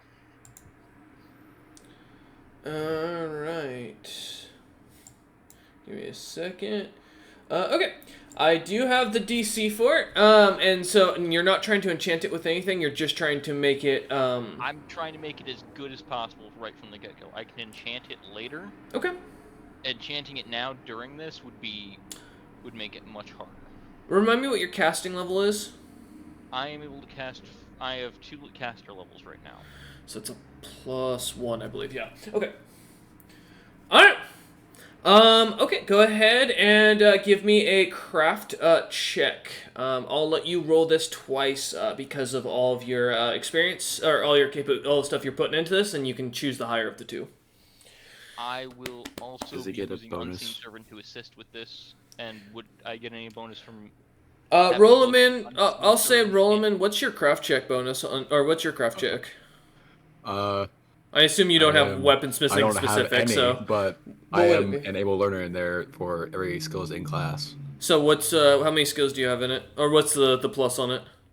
It would be a +3 because it's intelligence. All right, so you can add a +3 on top of your roll, James, Okay. as the help action. All right.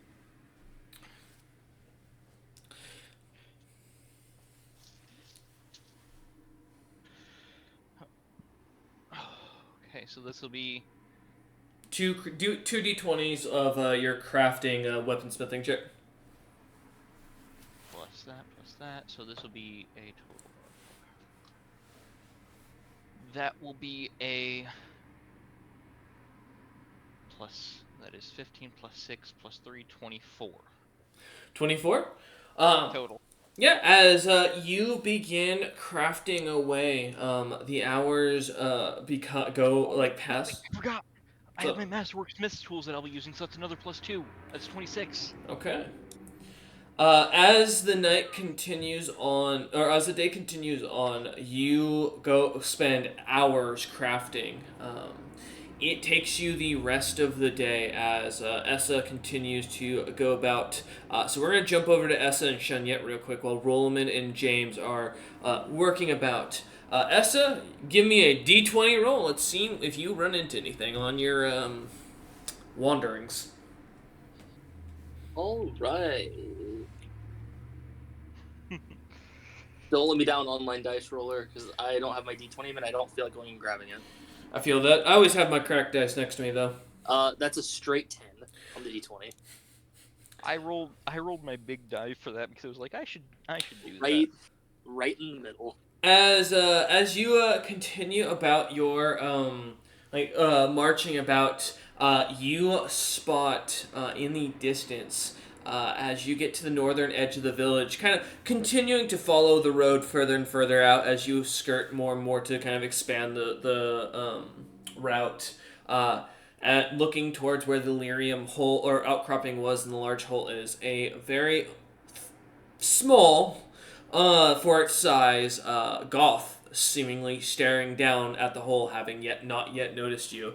Standing about 60 feet away from the creature on the road, it seems to be just focused on what's in the hole.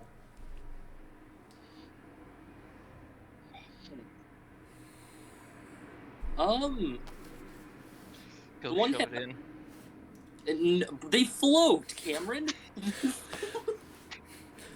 I would push it, it would fly like That's a 10 feet. great way to die. This is Sparta. Fuck, wait, you fly! Oh, wait a that didn't work. What do you think would happen in the movie if that happened? It just kicks the guy and he floats up. It's like, oh, wait. Wait. No. Not going to you for advice to Sparta someone, god damn. My advice is far to everyone. I'm gonna keep an eye on it for a minute. If I watch for like, does it do anything or is it just sitting there? As you watch, give me a hide check, please. Just to see if it notices you. I've already I believe rolled. last time I get a +3 for being with Shunkiet. Yep. Something like that. And you got your boots. Yeah, you had the boots. Oh, that's boots silently, yeah. Boots are only silent. So with Shunkiet, that's a 29. 29, alright.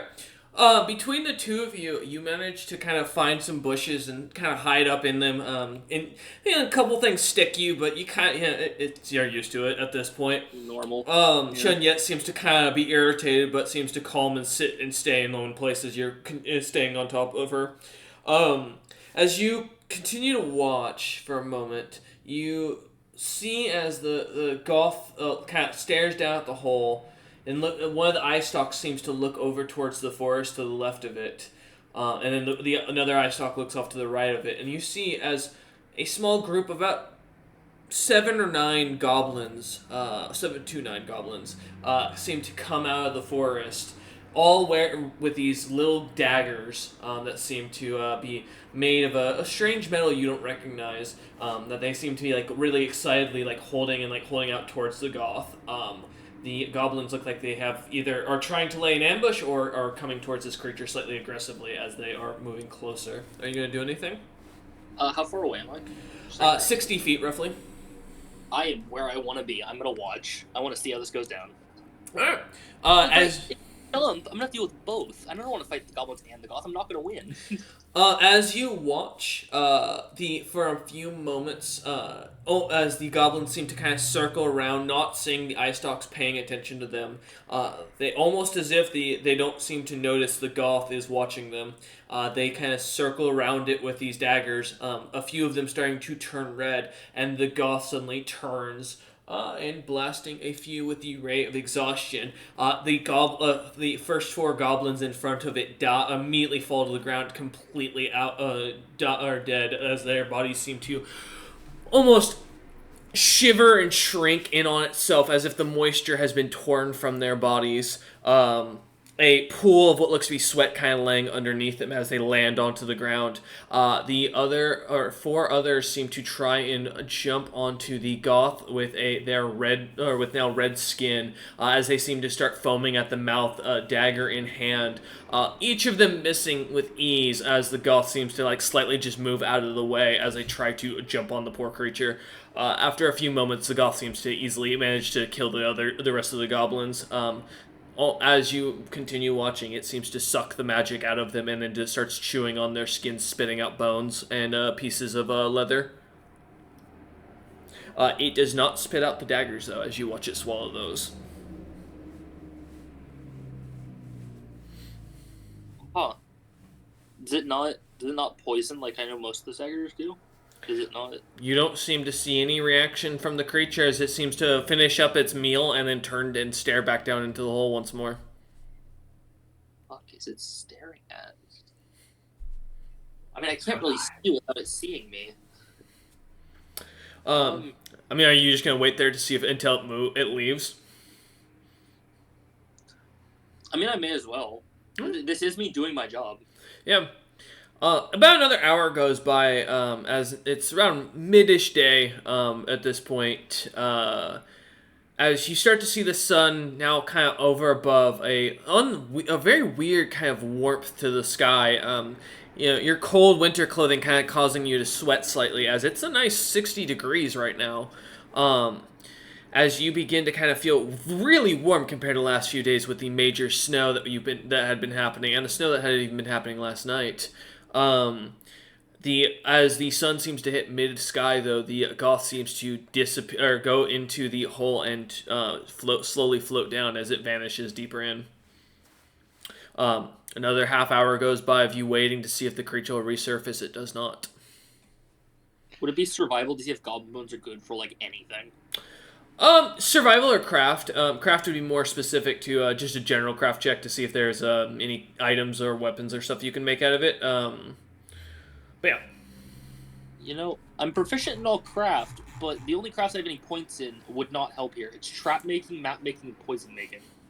Fair. Then you could do a survival to see if there's any other use for them. Yeah. That's a 16 for survival. Bones are very useful for arrowheads. You know for a fact that goblin entrails make great poison. But those are gone. Yeah. The best option you'd have is to probably crack the bones for the marrow to try and use that to coat your weapons. Beyond that, I mean, goblin material bones aren't really worth much else other than like as a bone meal and as components for magic spells. Pretty much the most use of it. You could, like I said, break it down and turn it into bone meal for other materials, but yeah. No, there's only one thing to do. I'm gonna collect the largest bones from each body for Shunyet. Okay. As you kind of head over, moving quietly, you manage to get a couple of or let Shunyet pick a few bones up that she seems to happily choose. Though as soon as she seems to pick a couple of them and gets close enough to them, she backs away almost immediately.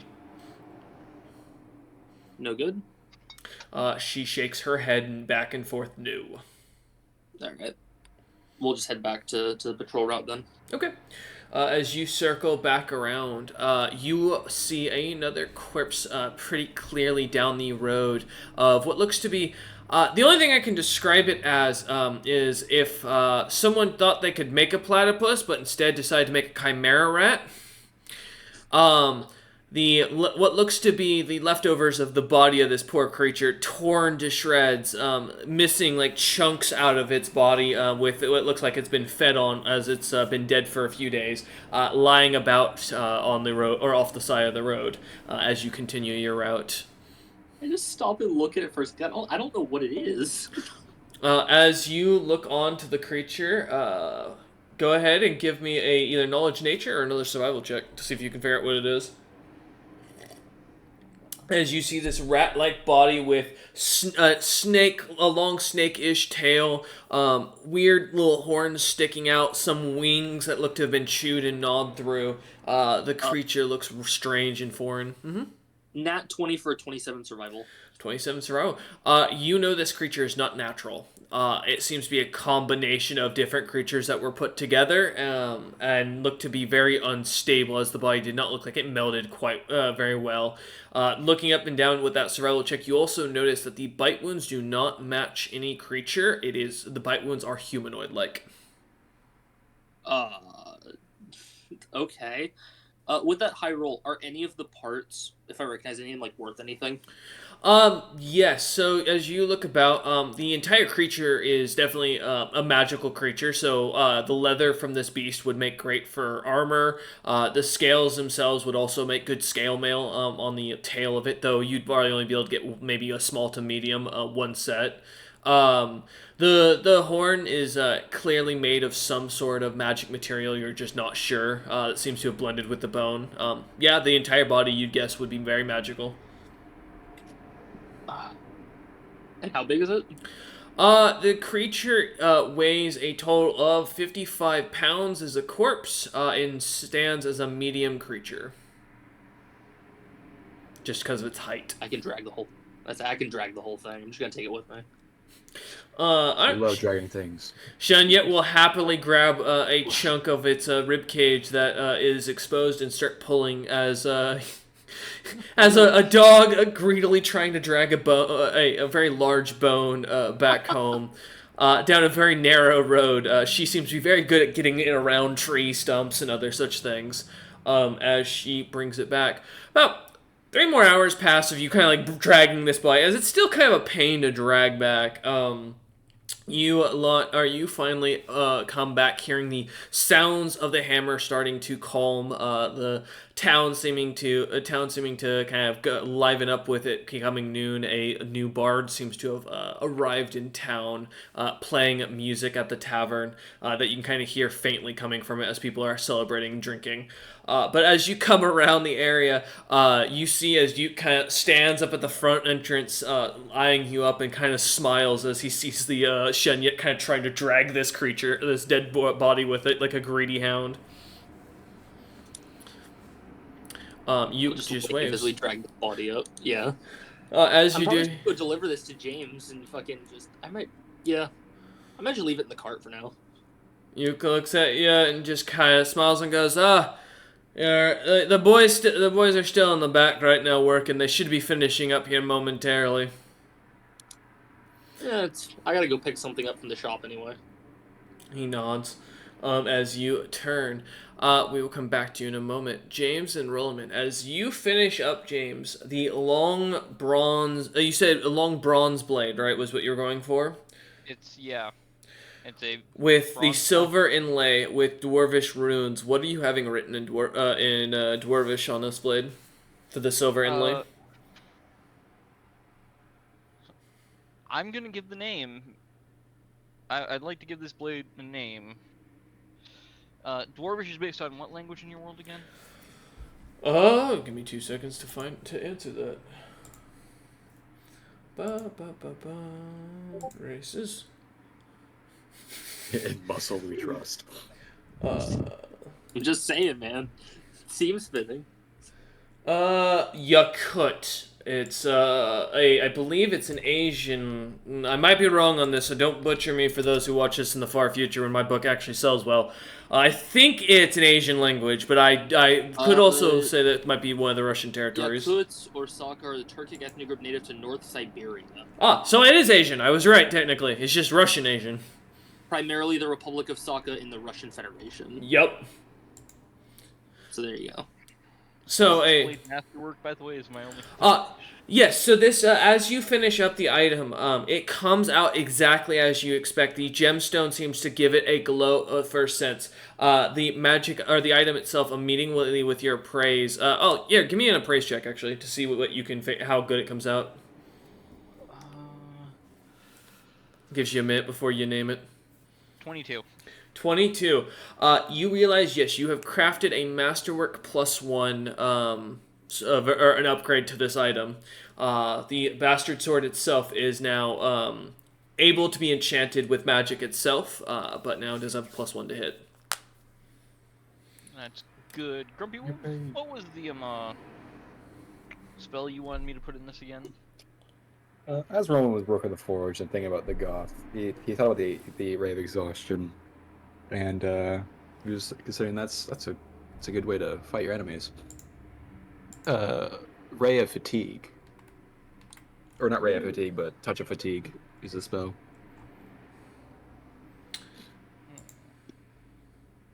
You know what? This name is gonna be ironic and it's gonna be funny. Okay. Give me a second. You could translators are pain. While you do that, I just found my favorite cleric domain by accident. There's a sloth domain. Oh my god! This is the name of the blade. Its name is Energy. Energy. Okay.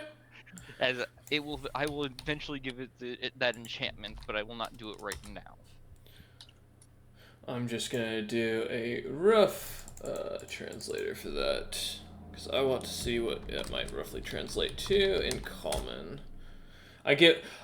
So this is how it would read in for anybody who couldn't see common or couldn't understand the runes fully. It would read similar to Energia. I will hand it off to you. There you go, my friend. I'll get it enchanted later, but that was a full work day already. Whew. The gemstone of was it the air or water elemental that you were using specifically? That was blue sapphire. So water. No, that would have been air. Oh, that was the air. Let me double check. I have my loot table right here. I only had a complete air and a solid air and the broken air. I didn't have any water elemental. That's right, because you didn't join them for that. Yep. Never mind, I'm wrong. Yeah. So as the item or the gemstone seems to glow, the blade itself seems to light up with a slight blue aura for a moment. As James hands it to you, Roman, you see the name of the blade carved in silver or with silver. Inlays onto the blade. The item seems lighter in your hands for some, almost as if it was made for your hands. I'll do some quick moves with it out in the open, not right next to a forge. Stepping away to the middle of the yard, you swing at some of the wood, firewood that's been set aside, splitting it apart. It cleanly cuts through as if paper. No, without issue as you go through. The item feels quite comfortable as you do a few more test swings with it. I just am smiling at him, and then I look over at Yuke and go, "Is that special enough for you?"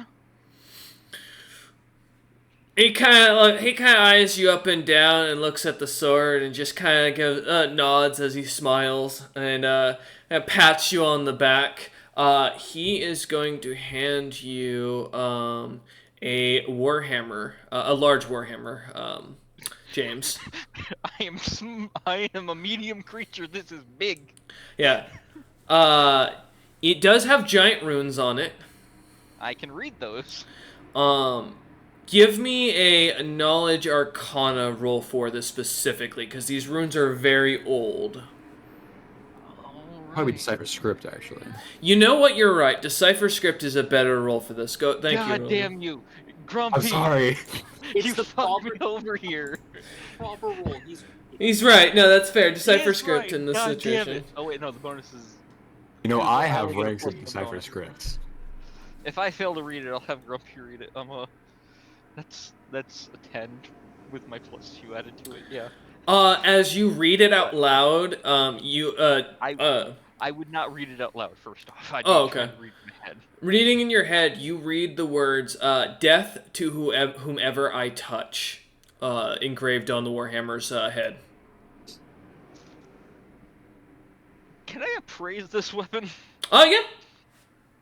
I assume Roman would kind of come around the kind of putting a blade away and looking over. 19 to appraise this. With the 19, you have no clue how much this item's worth, thus that it's worth more than anything you probably have ever owned. I look at him and go, "Thank you for the grand gift." He just looks at you and goes, "I stole it off a dragon lord, so don't take it down towards Inkrakek. They might kill you for it." If I do, it'll be probably sealed up. I'm hoping to buy a bag of holding while I'm in town still. Oh, Wait. You need a bag of holding. Go down to the Cross Scandals. He'll sell you it. I think your sweet friend with the nice dog is down there right now. Hammer. I think I'll do that, actually. Thank you. You know, I will set it on the wagon and look over at Rollman. Let's head out real quick. How was your first patrol this morning, by the way? For me, it was uneventful, although we'll see what Essa has to say for the rest of it. We did see the Hydra pen, which I was very interested to go look at. Probably have to do it. Is it like the end of the day, essentially, today? Yeah, I will say, as you guys are come out to the cart, you do see the large chimera corpse just laying on the cart. James's eyes light up because that's a lot of magical material. Well, There's leather working, there is bone working there, there is... Essa found something interesting. Don't touch my parts. Don't touch my parts. What are these parts? Process those parts. Essa's not there. I'm just saying. Oh, okay. BK seems I'll to process them later. not even be bothered as the body's staying on, but seems to lead you a lot down towards the shop. There's literally one doorway down. As he kind of walks down, you follow after. You see as Essa stands inside. Essa, as you finally kind of peeping James and Rollman coming down the or coming by the shop, seeing them in the window. Jocks. Yeah, I was making sure I said that right. Jocks kind of smiles as you come in and hands you a great bow that's almost to the touch immediately is icy.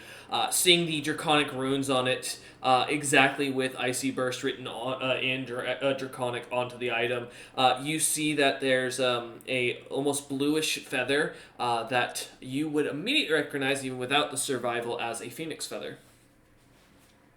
I think Essa's eyes widen. She kind of just looks at Jocks in wonder. He looks back at you and just, like, with complete confusion, shrugs and... as you kind of eyeing up the bow, he kind of, like, waves to James and Rollman as he sees them. I'll wave back as we walk in.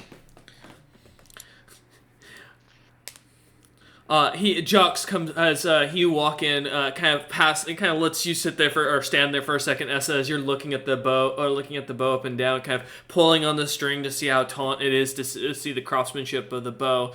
It is a masterwork, great bow. As he kind of hands it off, or as he handed it off to you, he kind of smiles over though to James. You overhear him go, "Yeah, you came by, said you lot had paid for a phoenix feather, so I gave it to I put it on the item like I was told to." That's perfectly fine. Kind of turns back. Nice to meet you. I don't think we've met before.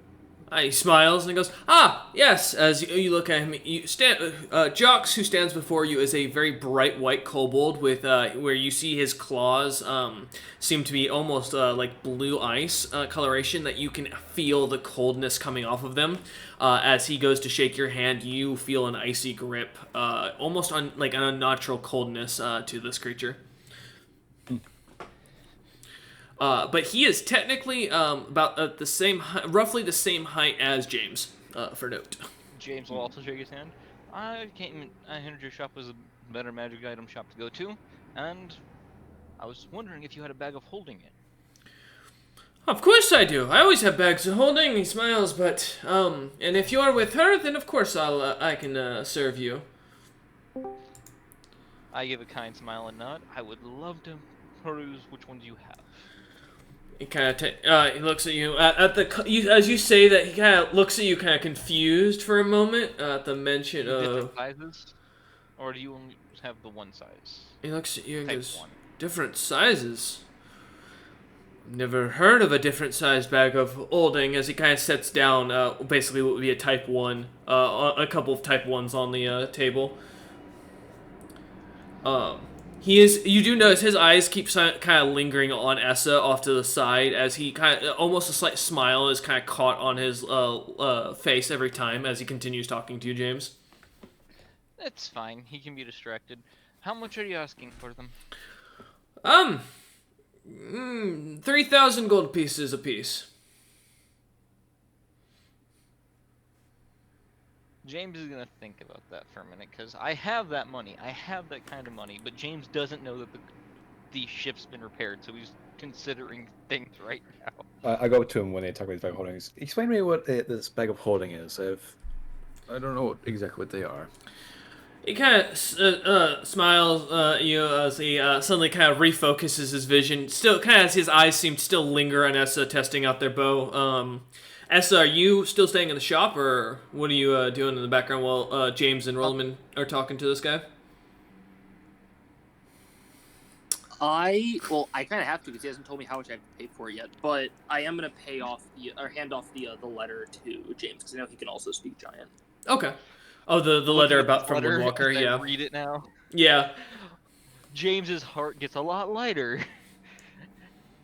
The thanks to him later, but and I have an idea of how to get some notice up there. the merchant goes to explain to Rollman and like holds up the bag, and as he kind of like presents it in front of you, giving his best merchant smile as you see his toothy grin. As he kind of seems to notice Essa looking over this direction now, he kind of goes, "These are made from the finest of Firebore leather, straight from Regan Utham's personal collection. We go and humanely put down the boars, and we go in and cut up their meats to serve to his Regan's self or power of himself, whatever the giants call their leaders, however you would say that." But on top of that, we then take the leather, we cure it for 12 days in nothing but tellurium-soaked water. That, with hours upon hours of a special material that I can't, of course, give away, slathered on the leather itself, makes it much easier to bind into a bag of holding. You then, once it's all set up and it's dried out, you shape it into a bag by wrapping it around something kind of roundish so it gets its shape, and you let it dry and sit like that, and then tie a rope around the end of it, and boom, you have a bag of holding. It's the material, though, that we put on it that makes it, gives it its pocket dimension, if you will. Thank you for telling me how it was made. Can you tell me what it does? He kind of smiles and goes, "Yes," and he's like, "Can I see your bastard sword for a moment?" I'll hand him my old one. He takes it. He's not. Easily picking it up and kind of shoves it into the bag, and it disappears, Erleman, from his hand as he holds his hand out and like holds the bag open, and as you look in, you do not see the item. He smiles, and then as he kind of takes the bag back and then pulls his hand in, he pulls it back out and then hands it back to you. I check it. Is there anything different about it? No, it's exactly the same. Looks to be in the same shape, everything. Very interesting. 3,000, huh? I would like to roll an appraise check. Okay, give me an appraise check. 22 again. I don't roll low on appraise. Luckily enough, that's just high enough. Yeah, you get that this he is slightly marking up his price. To a market price, pretty much in most cities would be about 2,500 GP. With your price scale, you'd note that the reason he's probably marking it up is the availability. This is not an item that you just find out in the boonies, especially in a town that's just getting set up. This is a very limited item. So if you're planning to stay here for a while, you probably won't find another place that'll sell this, is what you catch on. So that's where you get the market price up, but it's only about 500 GP market up. It's not a big markup. Would you be willing to go to 2,900? Roll. Give me a profession merchant roll for that. Finally, a use for this. I want to haggle. 18 total. Okay. Let me do his. Being wise. He looks at you. He goes, and he kind of still distracted, kind of watching us, and like almost like admiring her now at this point. He kind of just nods at the price, kind of trying to move the conversation along at this point. I will pay him immediately. He takes your 2,900 or 2,900 gold pieces and puts the other bags away and hands you your bag. You see his mark on it of a blue claw painted on the side of the bag of the holding. Marking this thinks- down as bag of holding tier 1. Yep. Excuse me. What would happen if you put one of these bag holdings in another bag? I don't recommend it. He kind of takes a second and thinks and goes, I've seen a lot of unfortunate things happen. It depends. It can be chaotic depending on where you're at. But the end answer is not good if you put them in each other. Okay, noted. He kind of looks over at Essa and smiles, and don't worry, your item is 10,000 gold pieces is what the agreed upon price was. It'll wipe out the rest of my money, but that's what I was expecting. As you set the gold down, Of mine. that much gold you see brimming with like the greed in this kobold's eyes as he slowly puts it away and smiles. He kind of looks at each of the three of you and goes, "Is there anything else I may be of help with?" Not right now, but we'll probably be back as we stay here and to see what you have. I recommend if you're staying here, then buy a house while you're here. It's a lot cheaper than an inn, and the land around here is quite cheap these days. Thanks for the tip. Maybe you might have something like this. I'll put it.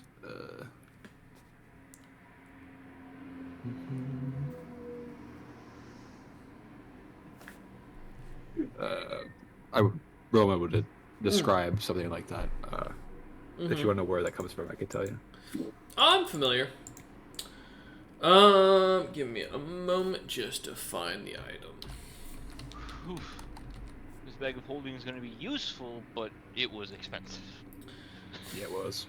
So, I may have lost most of my gold on that, but I just made up for all of my damage deficit. So, Yeah. Yeah. Spent 12 grand in a couple hours. Not only that, I also have this this giant warhammer. look, I spent all the money I got from Beardy and my previous money, but now I'm well equipped. So, I goes with it. I'm just going to add to my other items right now. I actually Dragon's made... warhammer. Also, I think I know whose Warhammer that is, out of game, of course. As you explain this item, he looks into, like, pulls out a book of his inventory, and shakes his head no, sadly. Shame. He kind of looks at the rest of, or the rest of you and goes, I do apologize. It's a unique item. I don't see that quite often. But I'll put a notice in that you're looking for one and see if I can get one shipped out here. I'm already connected in with the Merchants Guild far to the east. You have connections? He nods. Well, what you have before you, us three, is the Ironheart Merchant Company ourselves. You're not Transported or anything? You're not a merchant company. You're not registered with Greg's Marathon's nation. We are registered. We're Dwarven Merchant Company first. We haven't registered with him yet because one, visiting there takes time and more money. I actually pull out one of our cards and hand it off to him. He looks at it and kind of takes it and looks. A slight, like, almost as if he's kind of judging you, not really hiding his emotion as he looks at the card and goes, "So you're not truly merchants yet. You're like that fellow, that Golden Heart guy. He came in here and threw a whole fit when I told him that." We haven't finished everything with it yet, no.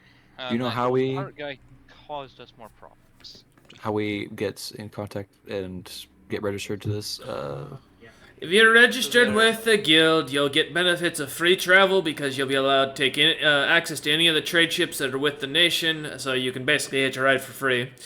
If you're looking to get set up with it, you just gotta let one of the merchants know that work under him directly, and they'll take you straight to the city to go take the registration. You do have to be someone of repute, though. They have to know you to be legitimate, as not everyone will be just taken in. Once there's a guild there that will get you set up.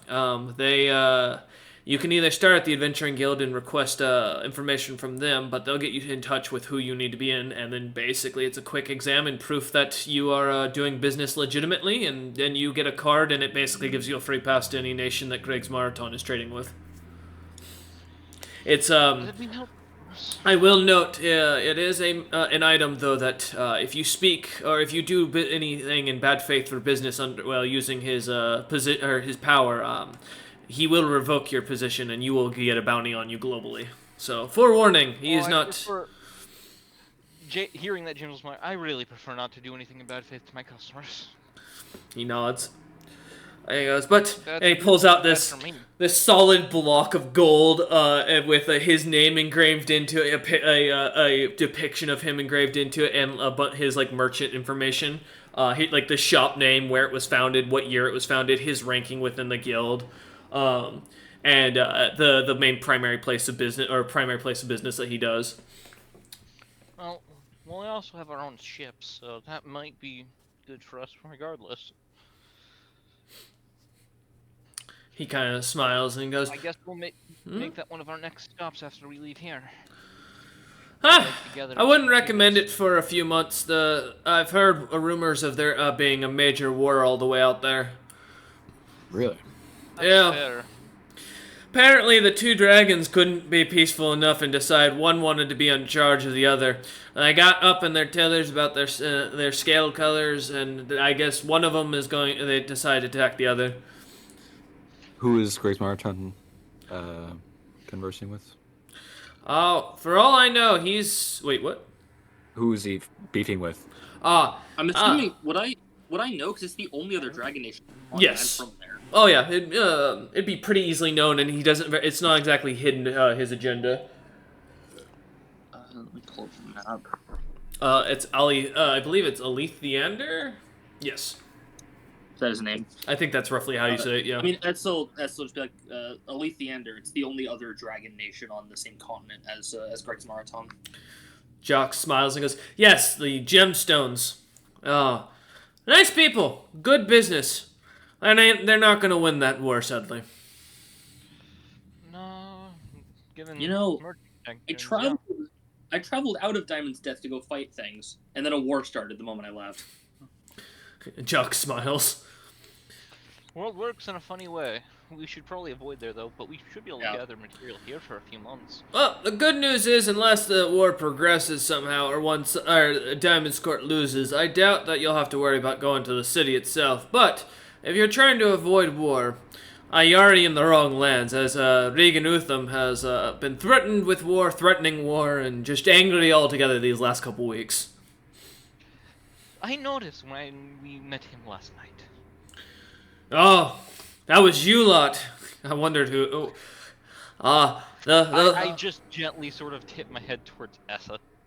My killing of Beardy was a little, loud. Extravagant. You're the one that the locals, the ladies were gossiping about this morning on the way in. He nods and goes, I heard that someone decided to go toe-to-toe with Regan Utham after setting off a big magical explosion in his lands. I know that you lot had been the one to try it. Probably wouldn't have done business with you in that situation. We didn't go toe-to-toe with him. He got the story of what happened, confirmed we were working, and left. It kind of... We did kind of walk into his striking range to explain ourselves, to be fair. That is fair. He is a very large man, and that was a very large He sight. was quite angry. Should have seen what he threatened to do when he was looking for that fat fella that came down through here about a day ago. While you lot were out and about, there was some fat frost giant with a big old gravestone tattoo coming through town, saying something about getting some locals to rebel and go against the grain. I don't. No one took him up on it, so he ran off to hide. I wouldn't say that. What was his name? Boloff? Yeah, that was it. He looks to roll. Some of the guards talked of people walking around with that symbol around their neck. There was a cleric that came through here as well, yeah. Young lass, blind in both eyes. Looks like they were heading out east. They had a fella with them. Kind of weird looking dude. Red jacket. He'd come by town a few days earlier, and I guess he must have circled back again. I don't know. He's a weird dude. I know he had some bits of something on his face when he came to town. It was red and gruesome looking. Ugh. That's fair. I don't know. They were not a lot I'd mess with. I wouldn't head out east if I were you lot. Don't What's the plan plan? on it. We'll probably stick to making sure that the Goth doesn't slaughter too many, if we can. Oh yeah, the Goth was acting weird, by the way. That is worrying. I found it by the hole and kind of just watched for a while. It sat there for a good hour and a half before it killed some goblins and then finally went down. That is really worrying. Jogs shrugs his shoulders. Probably an apex creature that's moving in nearby. Regan Utham's probably attracted to the thing. Oh, Don't do this. that big divine magic explosion that probably went off a few days ago. But before you lot showed up in town, actually, when that went off, probably attracted something. Hopefully it's not that mountain cracker. That happened. He nods. It wasn't a good time up there either. It caused a lot of panic. Well, if you're looking, I've been hearing rumors of some new towns being set up a little bit to the west of here. If y'all want to look for more money, there's a call for miners and adventurers to clear out some holes. That might be good to do. He nods. Hard labor. What kind of DM action is it to fill a hole? I think that with You the need to size call a of that druid is hole, what I you think need. there'd be I think there'd be at least a kingdom action. He kind of, Jocks kind of starts whittling away at some wood in the background as he's still listening in on the conversation, kind of taking note of a few things. Information. He nods and smiles and goes, "If you need anything else, don't hesitate to come back." Actually, do you have any glass vials by chance?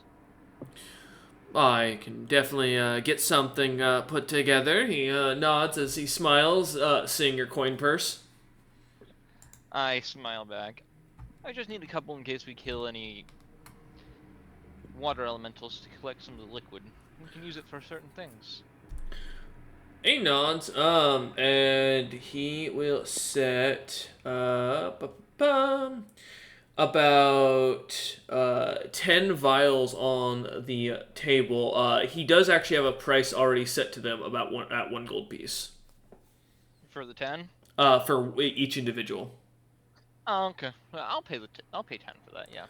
Just take all of them. He takes your 10 gold and smiles once more. The grin getting bigger. I know I was definitely just up church for those, but I haggled him down 100, so giving him 10 out of that, I'm fine. You can do an appraise check to see if if you just got screwed. It doesn't matter. It Why? doesn't matter. I've already paid. 14. 14? No, that's market price. That's actual. Glasswork isn't cheap. No, vials are very expensive. That is, but he kind of smiles and looking at each of you, he just kind of waits, patiently as he continues whittling away at the wood. I'm gonna head back out to the cart at this point. Okay. All right, what was that, Essa? I said I'd give a nod, and I was gonna step out back to Shenhiat. Okay. Rollaman, are you also gonna follow out, or are you gonna stay inside? Yep. Okay. As the three of you head out onto the main street again, it's still around midday. You see Jocks goes back to working away at something. As you lot kind of surround your cart. BK seeming to have found a post to lean up against and is slightly snoring as his neck is flopping over it. I pat BK just gently, not enough to disturb his sleep. Essa, would you mind explaining the giant rat creature in the back of the wagon?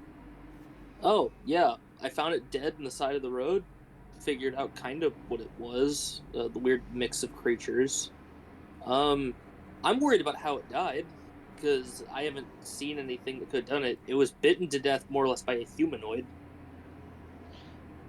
Terrifying. I guess But I'll it take a look So at it. or looks like. So either it got swarmed by goblins, or we got a weird humanoid thing running around.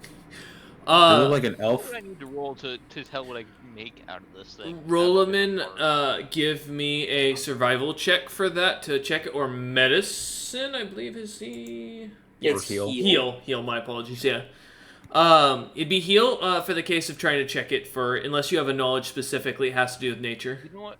I'll roll a heal check on it real quick. Say, can I knowledge Yeah. nature? Because I didn't check we killed it earlier. Sure. I'll roll a heal check to see what if I can tell more.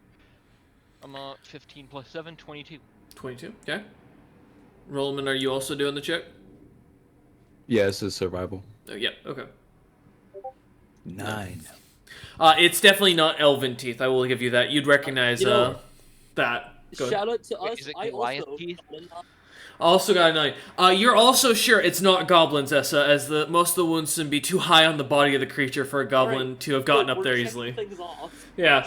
There's only a million more things they could be. With James's heal check, Not James, you realize as you look at the wound and the damage on the creature, kind of inspecting the entire body, you do notice there are no obvious battle wounds. There's no like cuts, no slashes, so this definitely wasn't done by a predator as you're looking at the creature up and down. As you inspect where the bite wound is, that's like gaping out its side, where you can fully see its chest cavity and see some of the internal organs have been torn out, and even the heart itself, as you look closer, was chewed on. You realize it's definitely a humanoid. It's not elven. It's not draconic. But it is some sort of... It's certainly not dwarvish. Yeah, it's one of the what the giants would call one of the lesser races, so one of the shorter races. You're definitely sure on that. It's not elvish and it's not goblin, but you're pretty sure with the way the bite marks are showing on this creature, it was dined on just as much as it was bitten. Meaning someone like tried to properly eat this creature. Tried to actually eat this, someone. Mm-hmm. And it wasn't any form of giant either. Bite marks are too small. Elves and goblins are also out, but it was trying to be eaten. We'll process it. The leather will be good by the looks of it. That horn It's probably gives us poisonous something since they fast- didn't eat it. With that heal check, you'd be able to tell it's not poisonous. The No, rats it's not. It's just a hodgepodge of things that make it Rats, kind of edible. rats can be disease-ridden. I will say, as you, the last thing I did, I'm reading my notes here. I noticed I missed this. James, you do notice there are no mana veins in this creature, as if they've been torn out. And whenever it did rip the mana veins out, I don't like that. which means that it was after the magic akin to elves, so this could have been.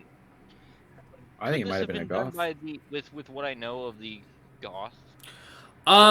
Based on what, based on earlier and the information you guys have gathered about Goth, this does not fit how Goth eat. Goth absorbed the magic, almost as if sucking it out of the body, like as if a soul was being pulled out of the creature, and then chew on the flesh of the creature, like they devour everything but the bones. These bones aren't even picked Something clean. akin to Also- goth, maybe. We've seen the goth eat twice and got told they eat everything off of a skeleton. Yes. Something humanoid but monstrous enough that would go after mana veins. That feels like elves, but the bite marks don't match. You know what? We're not gonna find anything out talking. I'm gonna go back to where it died. I'm gonna check for tracks. Let's all go. Rollman has a new blade, if you haven't noticed. I think we'll be a bit better off now. All right. Yeah. As you wake up BK to his dismay, as he kind of like slowly flicks his ears, trying to like flick you away to go leave him alone to let him sleep. After a few months of noticing you're not leaving him be, he starts to snore louder, trying that. I'll give BK some good pets. Let's see.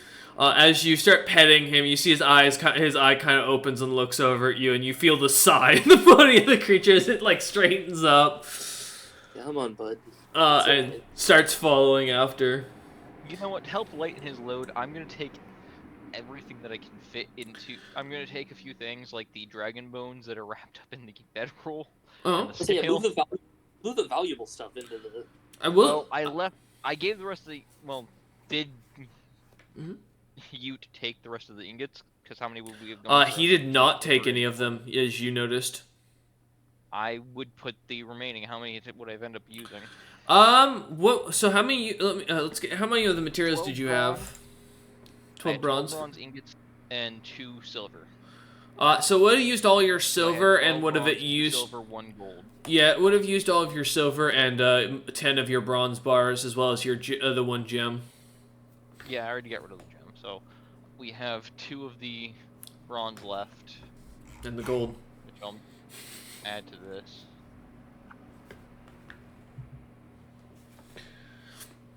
All right. As you kind of look at, I will say, BK does not look like he's encumbered at all. He's just very fat and very lazy. Yeah. Yeah, but this is a better thing. I will say his belly is bulging still from as far as it goes. Get the fat off of him sooner or later. As you kind of do notice, he's still chewing on something and has been most of the time. What does he eat? Are you gonna try and pull it out of his mouth? What do you have in your mouth? So this person. I'm sure. Is it animal handling to get him to willingly show me what it is? It's animal handling to get him to willingly. It's animal handling to try and pull it out. Because you're gonna be like, and it's gonna be a reflex. I'm Yeah. gonna go for willing. As I said, it's gonna be a reflex to try and grab it out of his mouth. Yeah, go ahead and roll though. 30. 30. As you kind of come up to him, seeing Rolliman getting ready to like just reach in and grab it, you kind of start to pet his head. You see BK opens his mouth as he starts to enjoy it, and you just see that same root from the other night, the last night. He's still chewing on it. It looks like it hasn't broken away. Can I roll survival to figure out what it is, or would it be nature? It'd be nature, because this is like a specific herb. You know, survival would be if you'd see it in out and about. It's a 20. I rolled a 15. 20. You have no idea. It's definitely not harmful. As you can see it, it's made of with the white inside or meat of the root. It seems to crack open as he chews on it, and then pours out this liquid that seems to give BK a satisfying smile as if he's eating something. You do notice his stomach kind of blimps up a little bit more every time he seems to swallow the liquids from the thing, and then as he opens his mouth again, it expands a bit more, or expands and reheals itself. That can't be healthy. I'm gonna pull that out. As you do, you see the very sad and like puppy dog eyes, and then annoyance from from BK. Can I try to identify that with alchemy? Sure. I'm gonna eat it. As you pull it, as Essa like pulls it out and has it in their hand, covered in like herbalism. This actually. Herbalism would work. It is covered in mule drool or saliva. 17 I'll plus wipe it 5, off. 23? 23.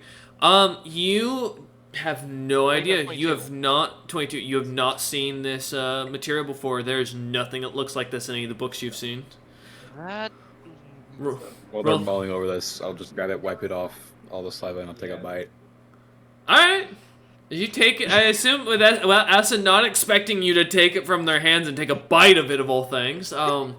You grab it out, wipe it on your armor a little bit, and go to take a bite out of it. As you try to bite all the way through it, you feel a resistance at the very end of it. It cuts open and feel the liquid kind of spew into your mouth. It tastes like kind of like a cooked baked potato with nothing on it. As it seems to, as you kind of swallow liquid, it seems to kind of feel like you just swallowed a full baked potato. You start to feel your stomach slightly expand as if you've just eaten something. What in the world do you find, buddy? As I just keep petting BK. That is an amazing find, BK. He walks slightly over to Rollman and keeps trying to like bite at it as Rollman has it in his I hand. hold it high above his head. Oh, he won't jump for it, but you do see he keeps looking at it and like stands underneath it and just stares at you. Look, it's a baked potato. I didn't even know you liked baked potatoes, BK. Looks Looks at anything edible. I thought I told you this when we met. He looks at you, looks at the root, looks at you, looks at the root. Buddy, remember what we talked about? You eat too much, you won't be able to run from the enemies. You see, it kind of like turns slightly. His head's still pointing up, looks over at you, and you see the realization, and the head droops down as he turns and starts walking up the road. Yeah. Whoa, rather waddling side to side as he's very blimped out. His stomach is like halfway down to it, like the knee junction. I hand it to James. Try a bite. I guess I'll take a bite. As you like take it, or as he hands it to you, you see as it heals back, the root heals back up to like being a solid root again, removing where the bite was. As you take a bite, you get the same experience. You feel the liquid go into your mouth, this like unseasoned baked potato flavor hit you, and then as you swallow, you feel like you've just eaten a full baked potato, as if you've eaten a single ration meal. I take it out, I look at it, and I watch it heal again. Yep. As you bite down, it does not go all the way through, and it seems to heal back up completely. We'll call this for right now the ration fruit. I'm just gonna call it food. You want to eat? You want to bite too, Essa? Why not? Sure. I'll pass it to Essa. Okay. Essa, as you take it from them, kind of looking it up and down, I'm gonna PM you something real quick. Oh. Oh god, it's addictive.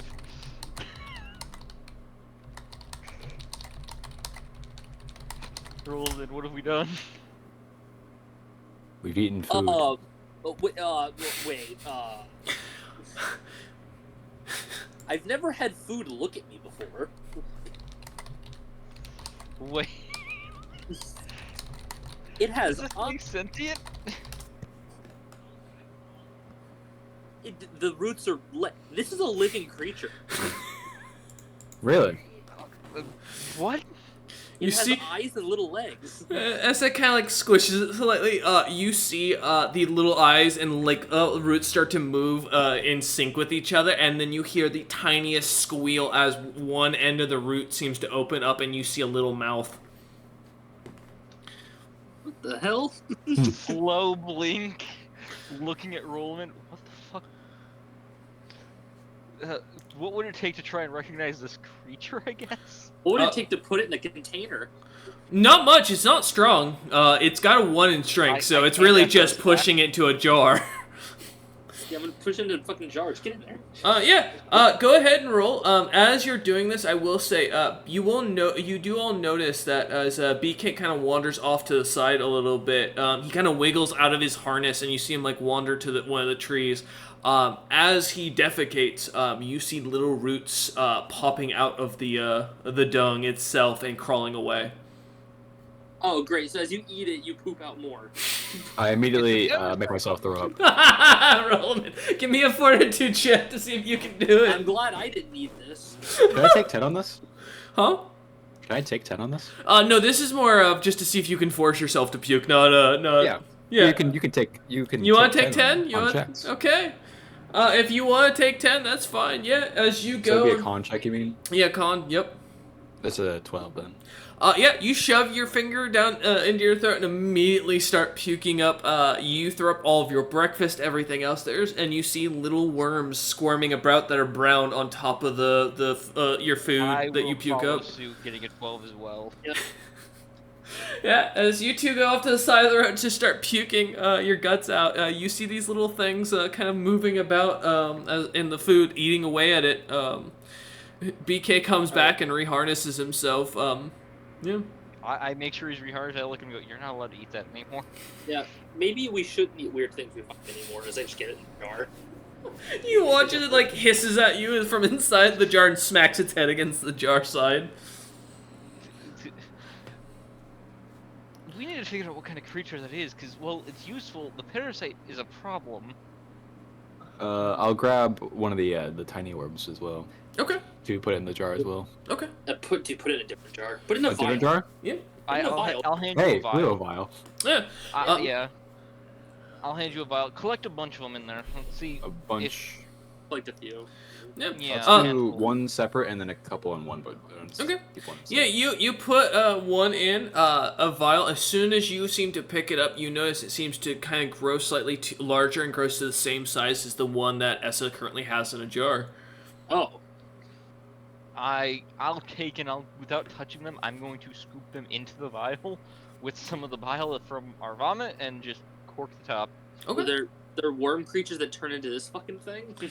The creature, or as you do so, they seem to stay in their tinier worm format as they continue feeding on some of the bile as you put it in a jar.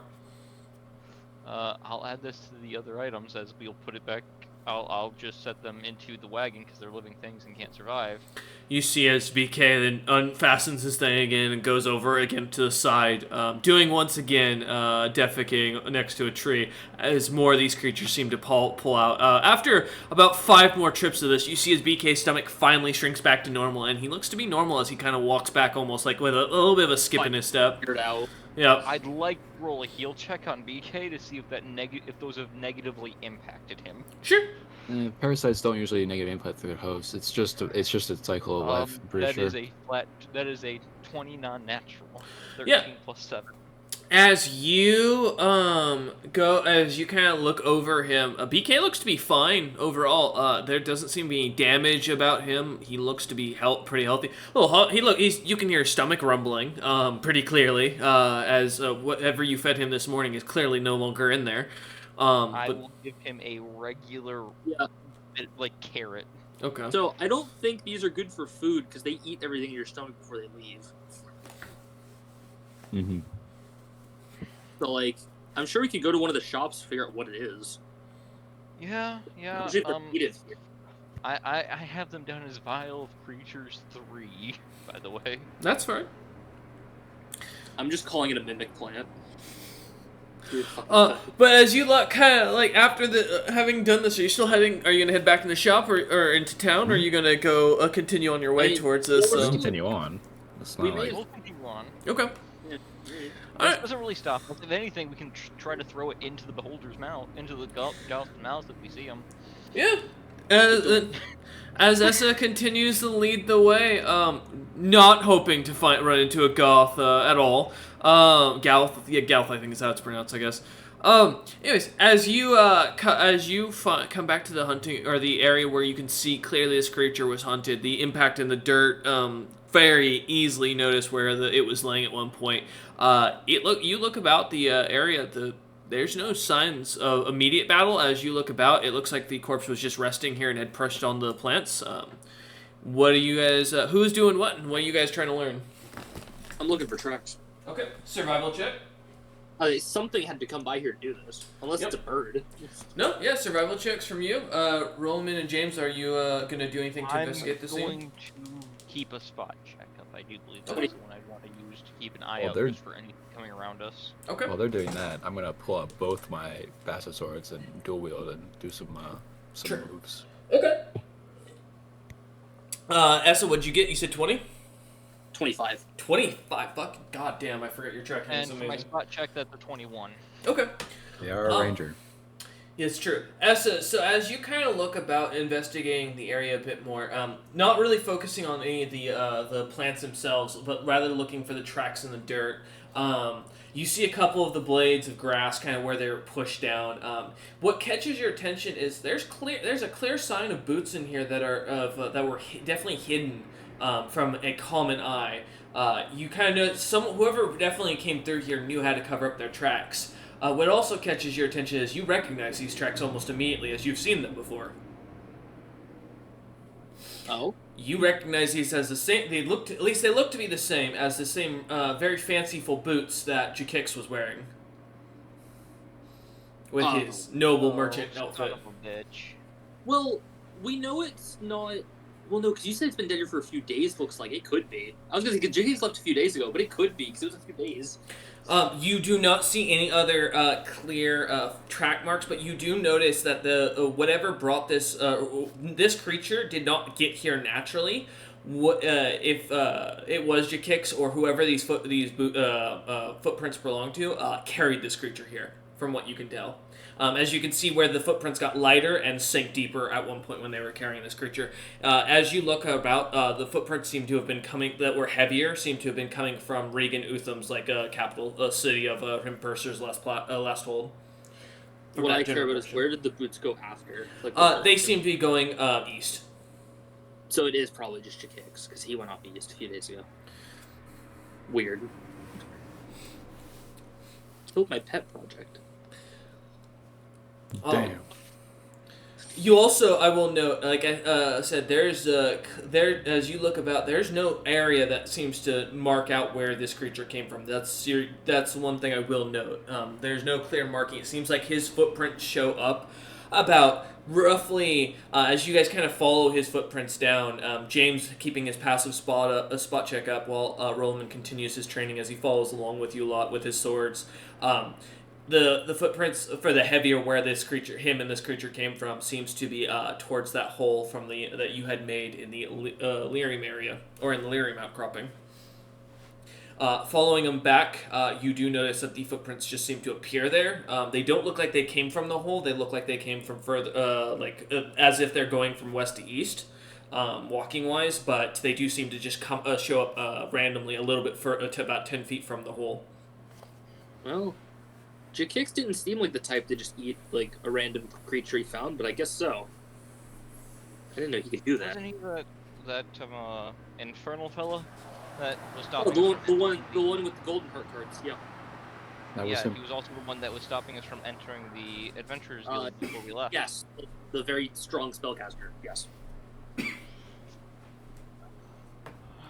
Okay, that might be a problem. He tried to eat the thing's heart from the looks of it originally, so... Well, he got what he wanted. He pulled the mana veins out of the creature. That might explain how he's such a high spellcaster. So I don't think he cared about the heart. I think the heart was what he had to bite to get the mana veins.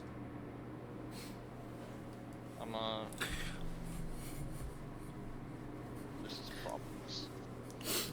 However, it's not our problem, because he went to the Kobold territories, which we're not going to. No, but... Actually, as you follow his tracks back, you notice he is going towards where the Pale Eye is reported to be. That's still Kobold. Yes, but after being told roughly about the migration thing and where not to go, that'd be roughly the direction of these footprints seem to be going more towards that direction. I'll say even worse. We're especially not going after. Does he have a death wish or something? Probably more like a plan. Well, given that he seems to have probably pulled power from eating this, he might be cocky enough to make an attempt. You mean the creatures that when they look at someone with magic, their magic just turns off? I said cocky, I never said smart. That's not cocky, that's Death Wish. Roland's right. Could be cocky and have a death wish. James, what was your passive spot, by the way, again? 21. You do notice as you kind of follow back to where the footprints are going, and kind of back to where the original scene was of this creature. Something's watching you in the distance. You notice there's eyes on you that you catch a glimpse of for a mere moment. How many? Only two, and they look to be somewhat short of a creature, whatever it was. As you noticed it in between a couple of bushes on the ground, about 40 feet to the east of you. I'm gonna whisper into the stone. Something watching us 40 feet to the east. Can't get a clear idea of what it is. Into the whispering gem. Can I stealth away first? Oh yeah, give me a move silently and hide check. I'll put away my old sword, and so I'm only holding the new one. Yeah, just kind of set it down, I assume, onto the cart to make it easier. So because of my new boost, move silently is a 32. Okay. I have a plus 14 to these checks now because of these. His skill checks are good, but killing you guys is still very easy for me. I want you to know that before you get excited, Cameron, on that. No, I'm just laughing at that. That's getting ridiculous already. Yeah. And then a 24 hide. Okay. Yeah, you disappear. Are you taking Shunyet with you, or are you just getting off her and going into the... Yeah, Shanya gives me a bonus. So Okay. So Yeah, it's as the a two 35 for Moose, I only need a 23 for Hyde. as the two fade away into the dark, into the outcropping of the grass, the very unkept side of the road, you watch as Essa and Shunyet disappear. Rollman and James, as you kind of keep a general eye in the direction of where this creature is. I'll stand to the stone, report what you see, and I can put the sword on my back still. I still have the scabbard for the old sword still. Yeah, but I would figure you would have switched those out and put the new sword in the scabbard instead. If I can have both. Yeah, why not? well, one would fit in. You wouldn't be able to fit two swords into the same. Did you not make a scabbard with the sword? Nope. No, James we doesn't didn't have the material for it. We Okay. didn't have the leather. I planned. That's why I said I assume you'd put the old one on the cart to be easy I see. access if you need it. Yeah. I Okay. will make a scabbard for it, but I need to get the leather and the proper materials. Metal for a sword this big, you need to get some metal for the outside as well. Metal, or some great wood. Yeah, Roman, you set the thing on the cart. BK just kind of stares at you, and you can see BK's even starting to tense up. The hairs on his back seem to be up, but he is being deadly quiet. BK be like, if it comes down to it, wield the bastard sword. What? BK Yes. wielding the bastard sword in his mouth like fucking Sith from. Do you whisper this into BK's ear as a joke, Do not waiting? do that.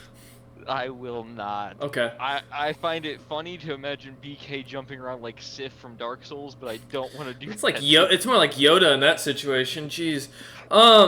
Yeah. All right. As the two of you kind of stand there, I assume you're gonna wait to see what Essa finds before you do anything. I'll be generally chatting about what could have done it, about Jakuse, or We can Jack start kick. moving back towards Jack town kicks? since we came back here. Jakix. Okay. Yeah, All right. fun having done this. Yeah, as you kind of turn the mule, BK, down the road, you kind of I giving. will also say I'm keeping myself between BK and where I last saw the creature Okay. the entire time.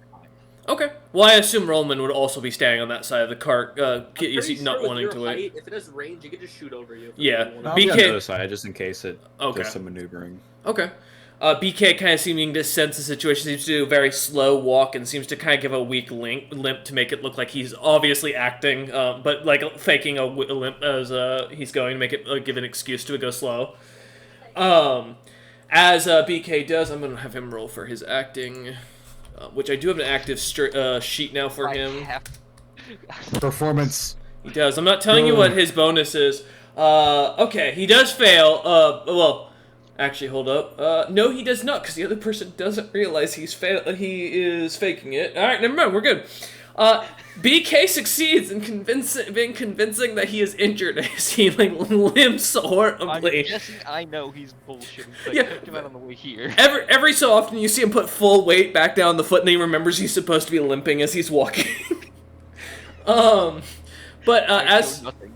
This is the stone face merchant moment. Just yeah, as you three start going down the road slowly, Essa, you start circling around, giving a wide berth. I assume keeping your 60-foot radius, so that way from him, or from whatever this is. Yeah, I'm trying not to get close so he can't see me. So I'm like circling around to get behind where it was seen. All right, yeah. As you start to give me a search check to see if you can figure out where he is, or it is, or she is. You never know. 22. Or they is. Yeah. Or they is.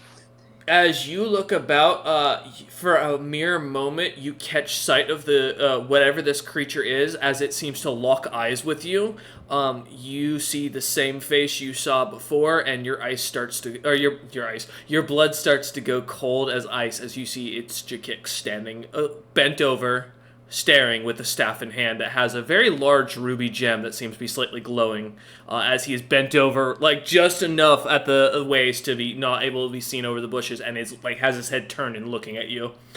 His eyes are slightly glowing, and you can see a smile on his face with the toothy grin. Hey, buddy. What you up to? You see him stand upright as the gem stops glowing, the eyes stop glowing, and he goes, "Ah! Good! Ironheart," as he points at you for a moment. Right? A hired hand of, but yes. Ah, yes, I remember you. You're the ones who saved me. How are you doing today? You know, I'm doing pretty alright. Made some good money for hunting Beardy. I'm doing great. May I ask why you've decided to try and stealth around me, or move around me quietly? It's quite concerning that. Guard job, have to check on what's happening, you know. Give me a bluff Found a dead check. creature, had to check. Give me a bluff check. That's technically not a. But it's true. I'm not lying. Let me get his. I'm not spectacular at these, but I'm not bad at them because of my high charisma. You're also technically not lying. 17. That's Uh, a high I couldn't charisma. see what it was. I was worried about goblins more than anything. It's you're not getting that. Don't try to pull one over on me here. I'm not. Goblins not inside wrong. the area, so I wasn't so looking have for other monsters. No, he's not wrong. I wasn't expecting Jakix to be here. I thought he was long gone. Yeah, we thought he was long gone. Fucking man, these rolls tonight. That puts him at a. Let me see. I've got to find his fucking stat block. Give me a minute. What level are you? Let's suss out your level.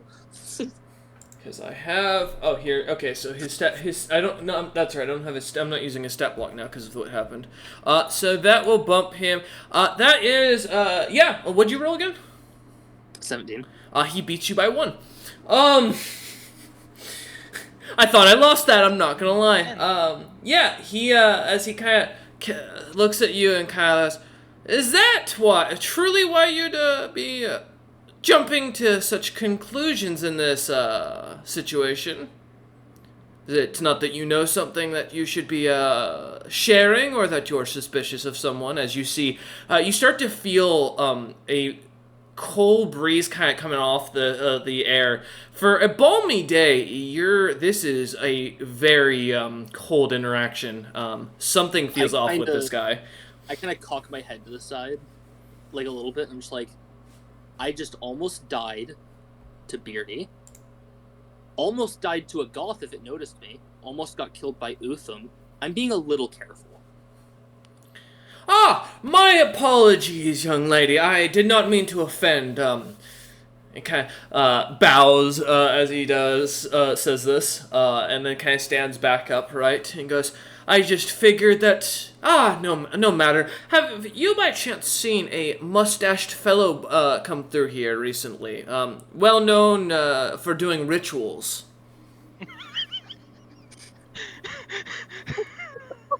He's not well known for doing rituals. No, he's not. He actively told us he doesn't do those.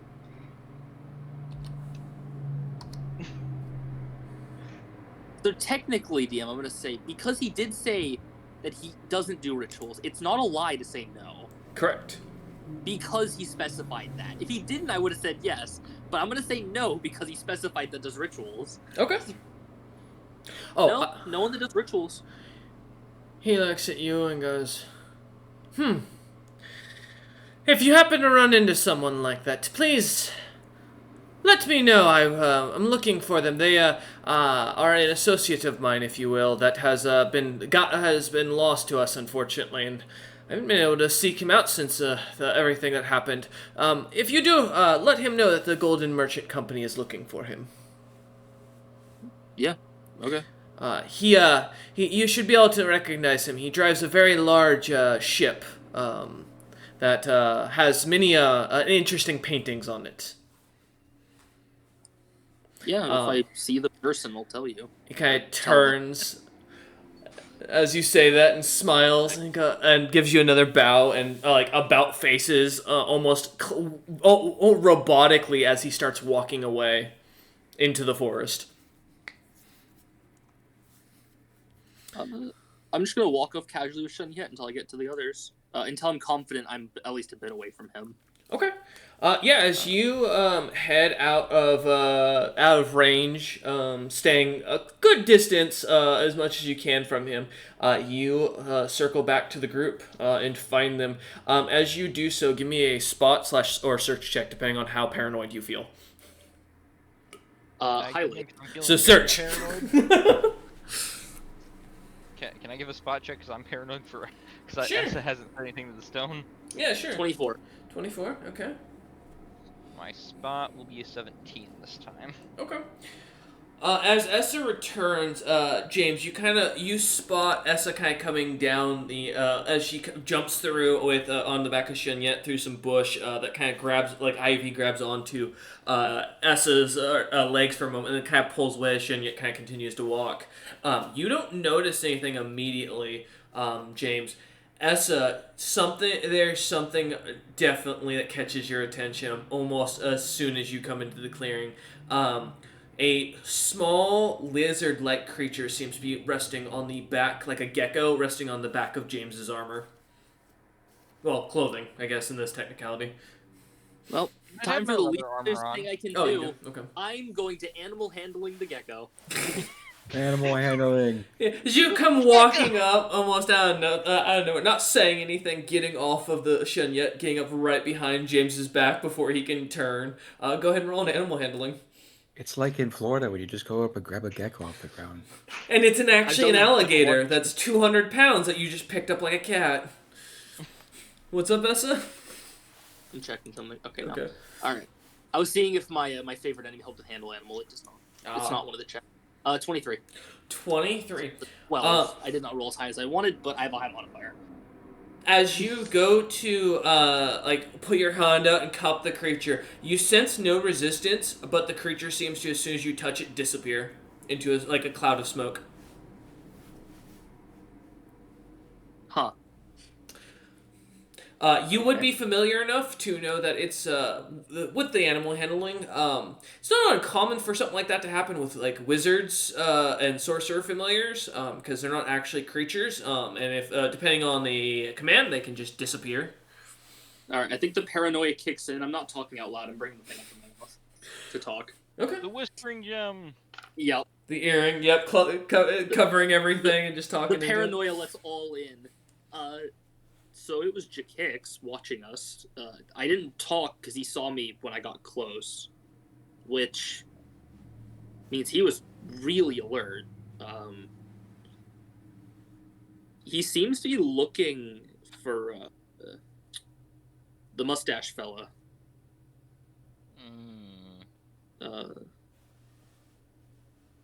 But he also said he was looking for someone that does rituals, and he doesn't do rituals, so I don't think. Not the same guy. That then. can't be our guy then. Yeah, that's what I thought. Also, there was a familiar on your back, James. Well, I see why we're talking to these then. Yeah, I went to handle animal. It seemed it was a normal animal. It puffed into smoke. So I It's tried like to. until we get back to the inn. Yeah, I feel a little paranoid right now. He might still be following us. I don't know. I'm checking for something real quick. Don't look around and make it obvious. We should just. No, I'm not looking around. I'm going through what spells I would know. I will say, Essa, given your earlier check, you do definitely feel there's definitely someone's eyes are on you while you don't know where, but there's definitely something giving off the fact that you feel like you're being watched. He can watch us all he feels like. I'm just walking back to town. Well, as you guys head into town, as if nothing's happened, just in silence, BK on occasion seems to hee-haw, as he finds some like a piece of grass that he wants to chew on. But you lot seem to make it into town without any issue. As you do, you see as the town looks to be a little bit more excited. People seem to be laughing, joking, as you can hear singing coming from the inn, the sound of piano music coming from inside the inn. Whether, I guess an organ technically would be the term, not piano at this age. I actually want to go talk to Drekken. Alright. Because if anyone, surprisingly, if all the shop's going to know what this creature is in the jar, it's probably the guy from Pyrrhus. Yeah. Alright. James and Rollman, are you following after Essa or no? Yeah. Okay. Although I'm would, scared of as the card. we move, Okay.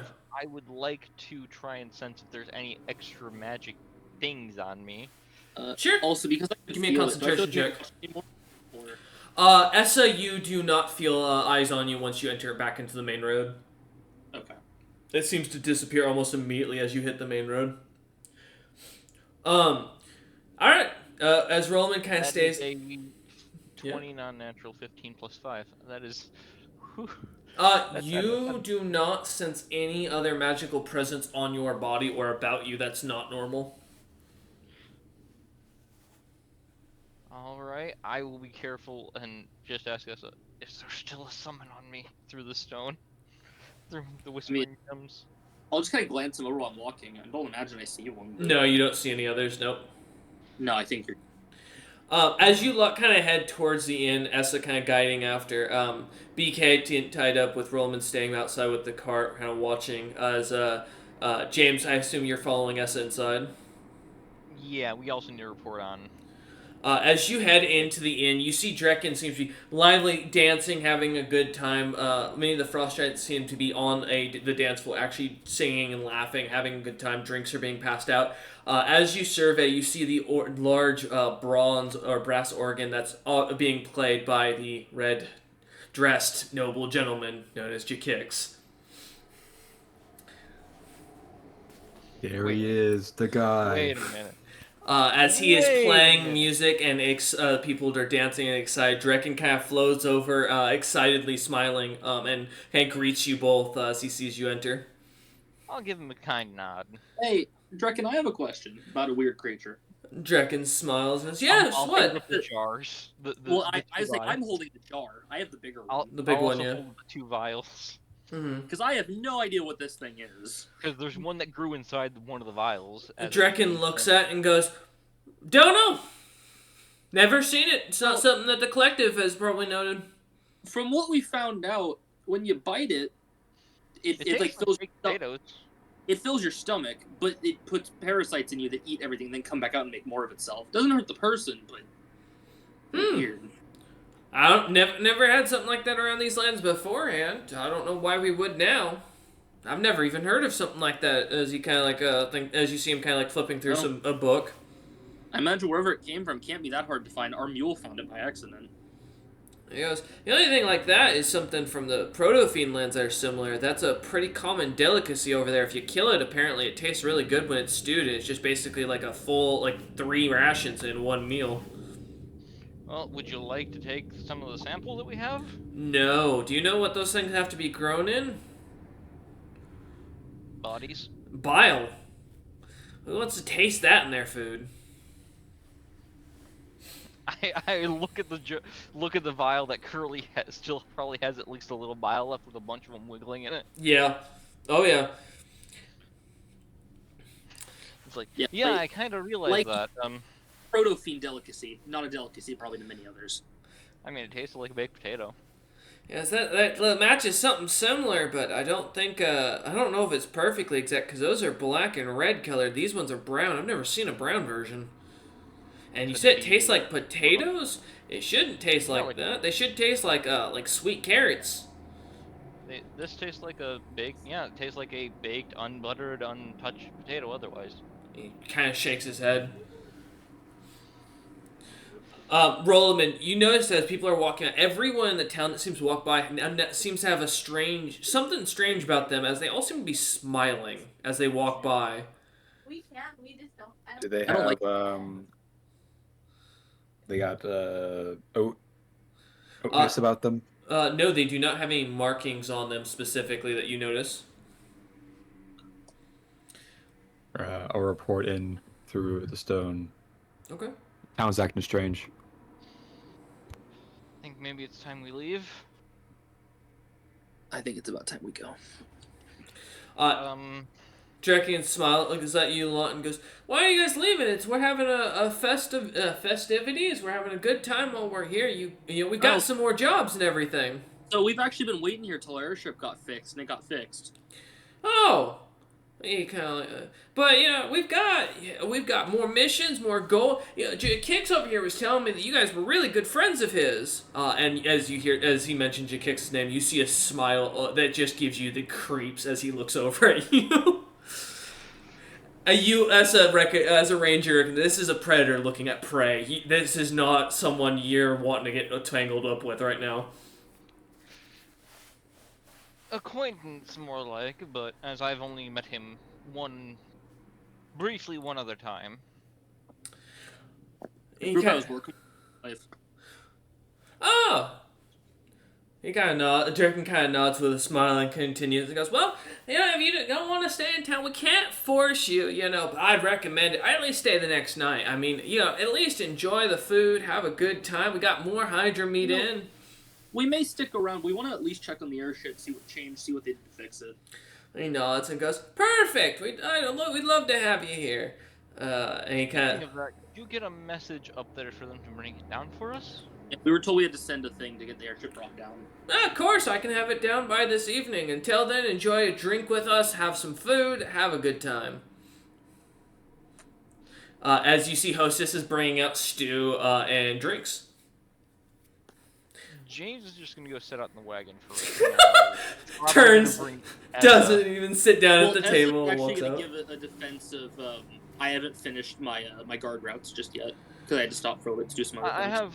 I have some. I should probably go do some guard routes as well. I only came in to check what the creature was. Oh, that's fine. I understand. I won't push you on it. Come back this evening. I'll make sure the airship's all ready to go for you. Yeah, all right.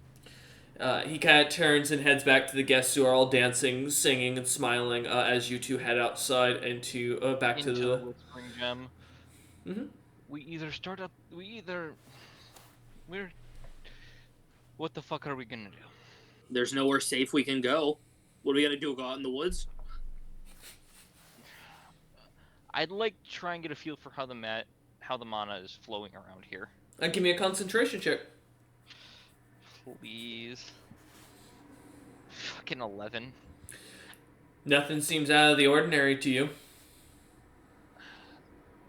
Doesn't seem out of the ordinary, but I'm guessing something just feels off. It's like that Look, uncanny. You do Kid keep. was giving. I mean, James was giving us a bloodthirsty grin. Yeah. He's gonna kill. People are all walking around smiling on it's not like these people aren't happy. It's just that they never smiled this much and this vehemently around when you guys were about. You can definitely tell there's something going on. You're just not sure what it is. Well, let's go to the only person, one of the few people in town we can trust. Ute. Uke. It's a Uke. K. He is not gonna get his name right ever. On the first No, I've given up on names. Yeah, it's okay. Ute. Sorry. You're good. Ute's old and stubborn, so maybe... I assume this is all under the stone, correct? Yeah. Yes. Yeah. We could feign that we need to go complete the scabbard, yes? We We do can. need to do that, but we also need to finish our guard routes. That was the We excuse we gave him. really don't actually have to finish the goddamn guard Oh, route. dude. We just have Yeah, to as you wait turn back and look in the end, there's no one paying attention to you a lot. They are having a good We'll head to time. Ute. They Okay. would see us walk off and assume we're doing the guard routes. We can just go into the house. Alright. Yeah, let's head to Ute, and if anyone else asks, we decided to stop and see if he had a scabbard. You also I'm sure notice. no stay in his house. Yeah, I will say, you also notice BK also has a very large smile on his face, but after a few moments of looking at him, you can definitely tell he's doing it to fuck with you. Nice. As just he, look at like, him. the grin goes down after a few minutes. I give him a pat, I'm like, you little fucking jokester. As you head down towards his shop, you do see that his shop is closed up. You do see him inside, though, smoking on a wooden pipe, staring at the fire as he's kicking back in his rocking chair. Is he smiling? He is not. He just seems to be staring at Oh, the fire. Oh, thank I'm God. gonna knock on his door. Yeah. As you knock, you see them turn and they looks out the window and he kind of waves you in. As We you come in, closing the door behind us. As you open the door, assuming James is the first one to push it open, James, you also can't help but notice, as just for a moment, you see a large warhammer, about twice the size of the one that he gave you. You see him set down. That seems to stop glowing as he puts it down. I think if he were smiling, you probably would have bashed our heads, that guy. Most I give him the look of shit's going down, huh? As you come in, he looks at you lot and goes, "Did you lot smile too?" no, everyone No. else is. Well, It's weirding me out. I can't sense anything wrong with the mana in the No. area either. the bard charmed the entire town. Yeah. Okay. I would have brought BK in as well. I got even worse news. The guard captain from up in Utham's castle, capital, he's been bought off. Not the craftsman, not the young guy, but the older guard that pretty much runs all the stuff that Utham doesn't know about. Ain't no reinforcements coming down here. I have an idea. He goes, If good. I go alone, Mm-hmm. I can get to the capital within a day. I have a way to move really fast, but I would at most be able to bring one person with me. He goes, well, I got even worse news for you. The charm spell's only being held off by what I've got put in the floorboards, and that's only gonna last another hour. Why aren't we hit when we were outside then? I don't think he had activated the spell. I think he was planning to kill you in there. The only reason he hasn't killed my ass is because he couldn't get in. They tried to break my door down earlier. 4 of them. Came in with axes to it, but thank God for Otham sending down the upgrades this morning. Otherwise, this town probably would have been cut down pretty quick. It's a bad situation, huh? I mean, I got an item on me that'll keep him from charming me. I can give you guys something that might help you, but I can't guarantee it. All I can tell you is he's killed 2 people already. I'm guessing he bit into them and ripped something out as well afterwards? Don't know, didn't see it, just saw them go in, not come out of the inn. Saw some blood in one of the Question. windows. DM. Yeah, what's up? Remember all the way back when we were still in Dragon's Crown, I was Yes. given a scroll of message Yes, you were. to that bard fellow that was pretty cool, pretty epic guy. Yeah, the one that works under Greg, yep. Yeah. I think I might try and compose something to him, see if he can... Okay. Anything. Well, what are you thinking? He's a bard with a counter charm. That might be. I mean, if you want to take a minute to write something out for me, or to think about what you How want many to words say. was it? I think message is 25. 25? Let me double check that before you start. Let me confirm because I don't want to give you the wrong thing. Because that might be sending. In all fairness, you can. Well, our airship should be here tonight, but there's no guarantee that he's The way on. Also, I hope it's not message, because message only goes like 100 feet. This spell was specifically set up to the person, so that's why it was a one-way message in a sense. It was a locked target. One-way. It is unlimited technically. There is no requirement. So it's just a distance thing normally. Okay. I will mention to everyone, I've got this scroll that goes to a... I don't know he's a bard of Great Spartan, do I? What do I know about this you made it clear he was a individual, bard. other than that he was a he was the same race as me when I... When you Okay. saw You him. said the Strong guy biome. we met at Dragon's Gate, the Dragon's Crown, that helped us. Yeah. He didn't tell you guys much else. It's the best I've got to get help. If you can get here fast, that'd be great. You kind of shrugs his shoulders and goes, "Can always decide to wait him out. That Gaunt is still somewhere around here. It's hunting him, I can tell you that right now. He's the most magical being in the town. I guarantee it's probably looking at him and salivating." Yeah, but I don't think the Gaunt can beat most of the town. It's true, and All three unfortunately... at a time. Yeah, he looks down at the spell on the floorboard. The circlet's glowing and starting to sputter out slightly as it seems the light seems Can to I try break. to keep the spell circle going without expending my own magic? You can give me a knowledge arcana to see if you can figure that out, or a decipher script, one of the two. Decipher script would be the spell specifically. Knowledge arcana would be to see if you could do it without losing a slot. Did he give me a name? I forget. He did. Let me pull it up. Knowledge arcana. That's a 19. Hey James, how much do you weigh with your equipment? Just me alone, I weigh...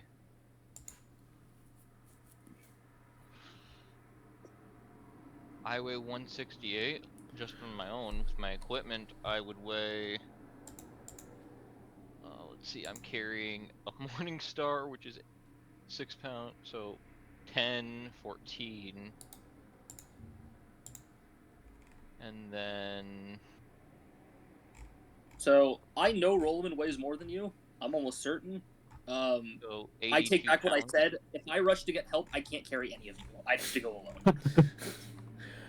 Which means that you'd become a prime target for him since he knows you're the only one that can spot. I promise he would not be able to catch me. I have a thing. If he catches you, he can use that stone though. I am On- almost off- certain he cannot move fast enough. Do you have a secret entrance or exit? Yes. Oh, of course. I have a tunnel beneath this place. What do you mean? Where does it lead? Just outside in a different direction, or? No, it goes right up to Hermperser's last hold, but it's filled with goblins, or at least it was until Regan Utham went there and turned it into chum. It's kind of bloody and gruesome, but I mean, as long as you don't mind the smell. I mean, yeah, we could just go.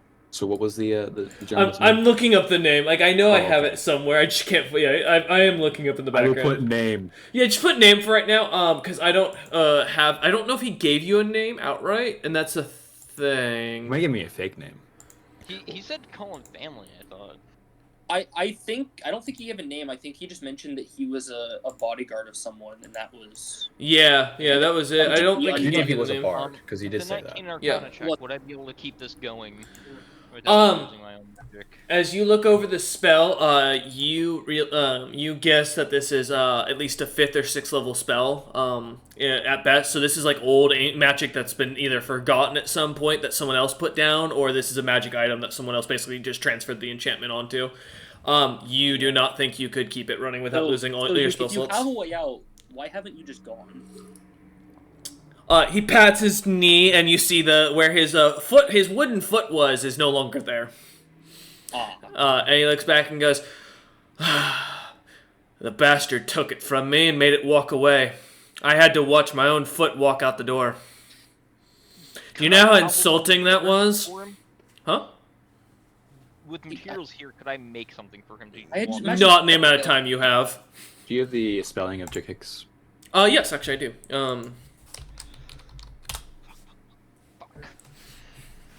And actually, you would know his full name because he gave you his full name. So let me add his thing. Fuck. There we go. In the background, Wolf is the only man who could save Cameron in this moment, but Wolf was driving and has no interest in doing so. James, just say the word. I can get up to him in no time flat. I'm gonna finish writing this and then I'll also discuss. No worries. If nothing else, we all need to make sure the rest of us hide down there with everything that we can carry, because... Well, if we go down there and walk it, I assure you we're not going to get there to get help until after everything's gone bad down here. But if I rush, I might be able to. I'm talking about us staying down there, waiting at the entrance to the tunnel while you run.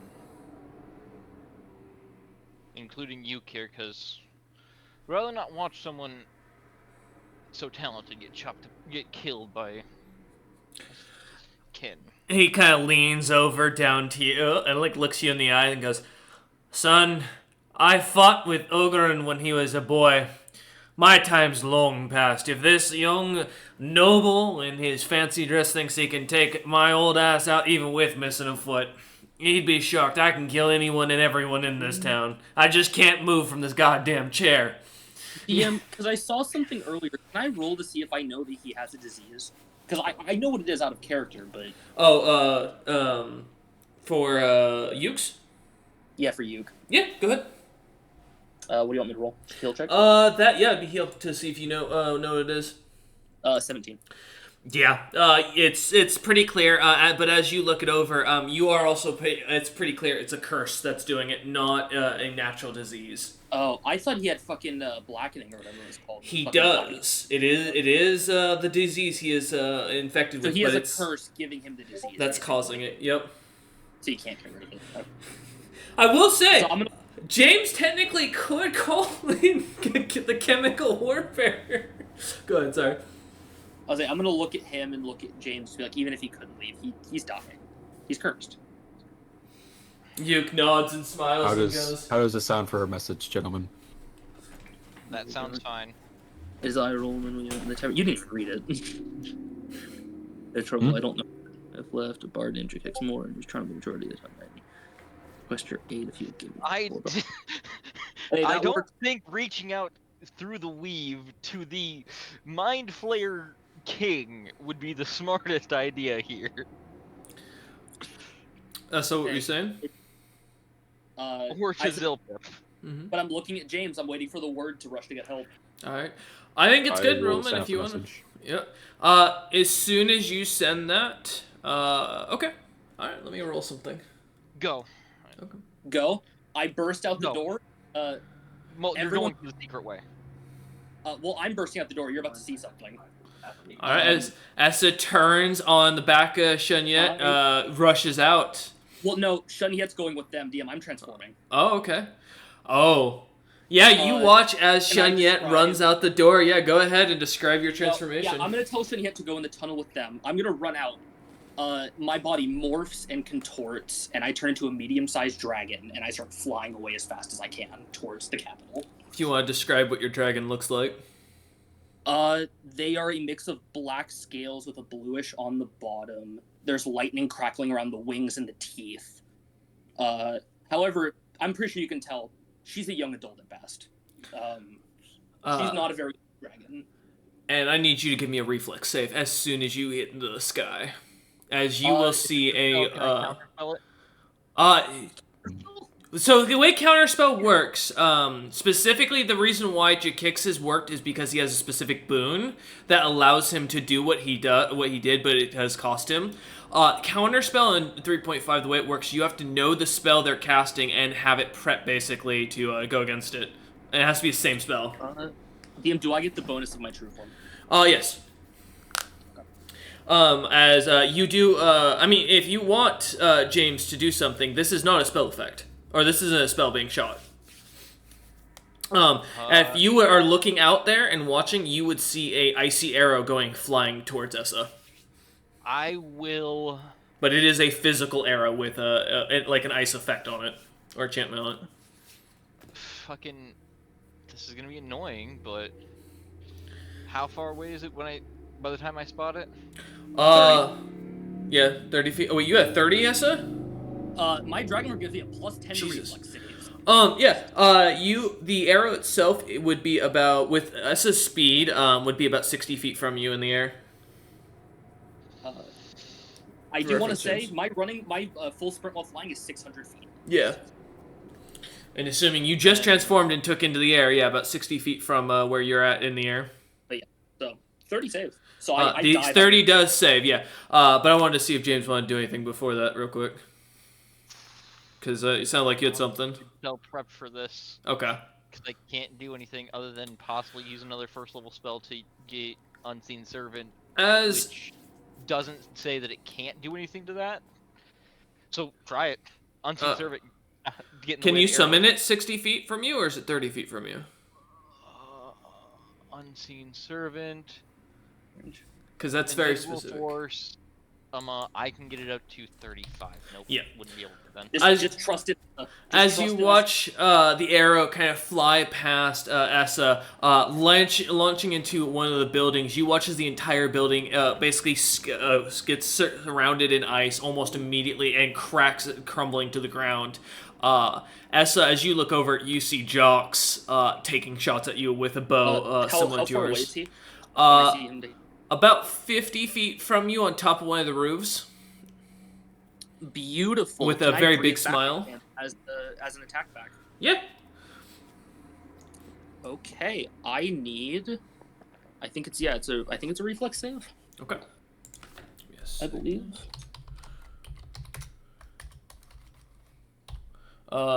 Reflex? Confirmed? Yeah. Okay. Yep. Fucking rolled a nat 1-8. Damn. Yeah. Yeah, no. He's getting bathed in lightning. Okay, roll your damage.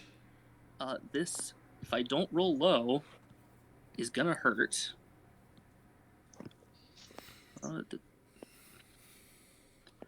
Let's see. So it's that plus my con. Seeing her prep her breath.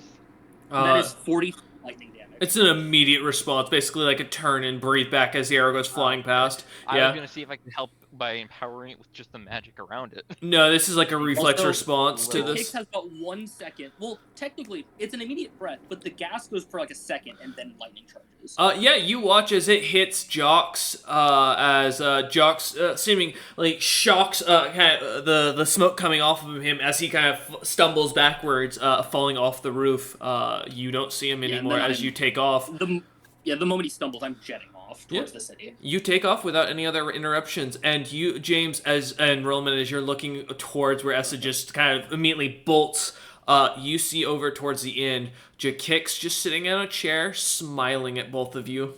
And then as he sees you, he waves. Go ahead, Essa. I want to shout one thing back to James and the others. Take care of Shenhiet as I jet off.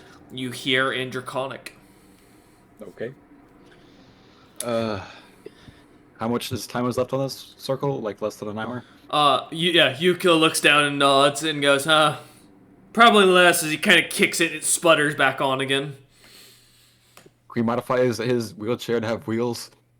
His chair. Can I give his chair the cartwheels and just pile everything we can into the You look at it for a second, but as a craftsman, you think for a moment and realize you could just pick him up and sit him, or have him sit into the back of the cart and have BK tote him around rather than ruining your cart. However, you could do both. You could just as easily take the wheels off. It just would probably take you more than an hour to modify it. Yep. Let's move him into the cart. He happily sits on it, sees Roman's old bastard sword, and picks it up and like starts kind of waving it in one hand. Picks out his own warhammer that's like way bigger, and then holds one in both hands and smiles, and as he kind of grins with his golden tooth shining. Defend our flank if you can. He looks down at you, looks at the cart, and goes and nods. How should we set this up? Should we all head down into the secret tunnel? Yes. Will Shenhiet let me ride them? Shenhiet looks at you and just glares. Probably not. Shenhiet, can you just guard BK? She looks at you and just glares. As she kind of turns, she looks towards where the hole that the door that you pointed towards that I assume one of you would have opened as you start kind of getting everything ready. You look down into it's narrow, but you definitely can fit the cart single file, like everyone's single file down. It just won't be comfortable. You definitely know you're gonna need some new wheels after this as you look into it. And Shenhiet, craft them, and I will craft them better. Shenhiet charges down the tunnel ahead of you lot, rushing at top speeds. Kill any goblins you see? She is strong girl. Yeah, she is gone at air shot as BK starts to slowly follow in after. We've seen what Shenhiet does. She's stronger than we think. I'm positive. That's true. I will go next in. Yeah, at the very back, I assume. No, not the back. We got you got our back. Okay.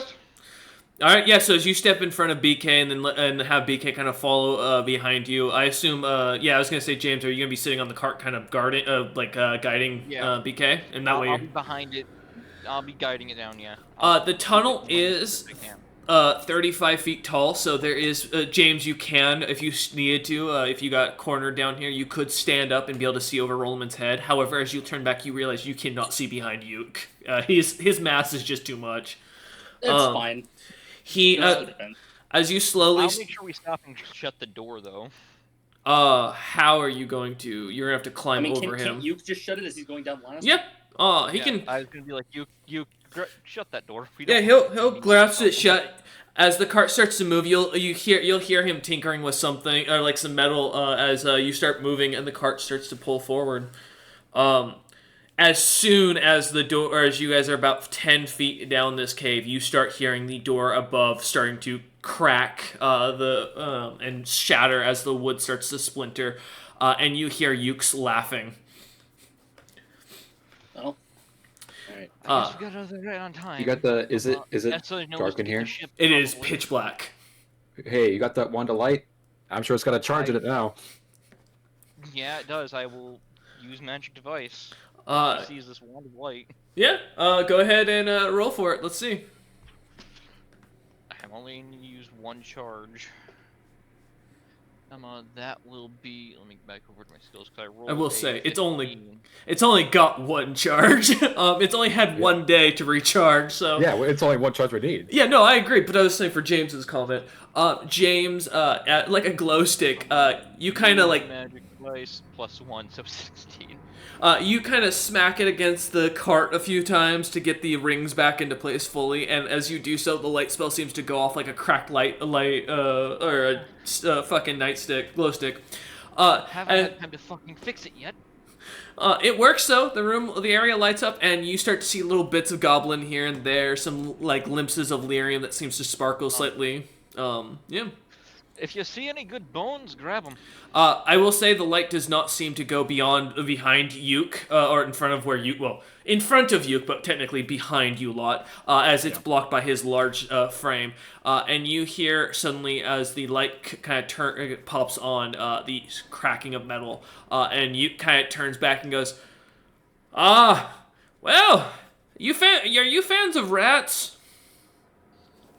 What kind? The kinds that nibble and bite at your feet as they run by. I'm on the cart. BK probably wouldn't care for it, but I don't like it. Bro, Yum. I'm so mad. I have favorite enemy vermin. I'm so mad. You might want to start moving a little faster, because I'm counting 40 to 50 of these little dire rats coming our way. I'm going to...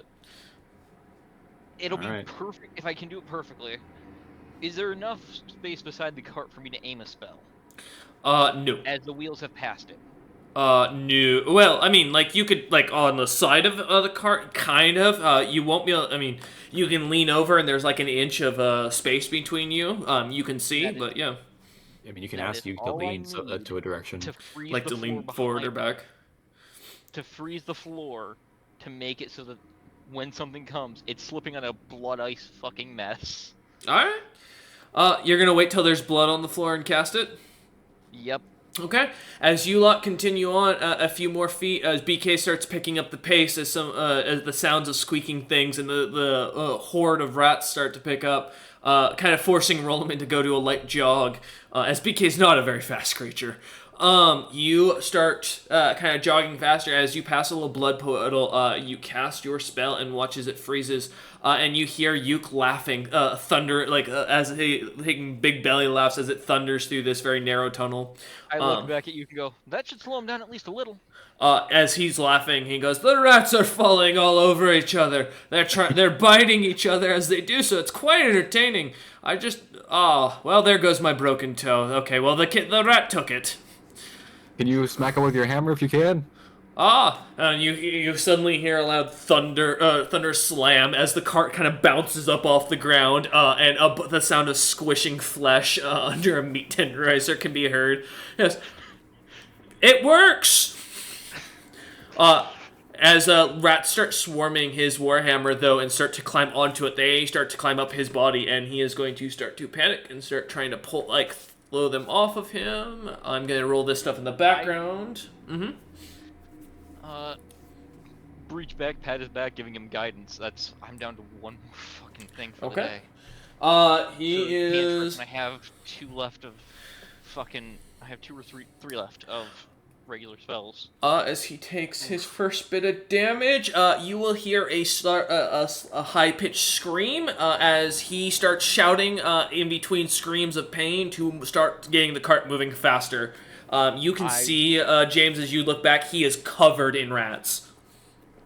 I'm going to enlarge BK to give him a boost of speed, because that's going to make him move faster. Okay, as you smack BK on the butt, casting your spell, BK is going to start moving, start running. Rollman, I assume you're going to run and not try to get crushed by BK?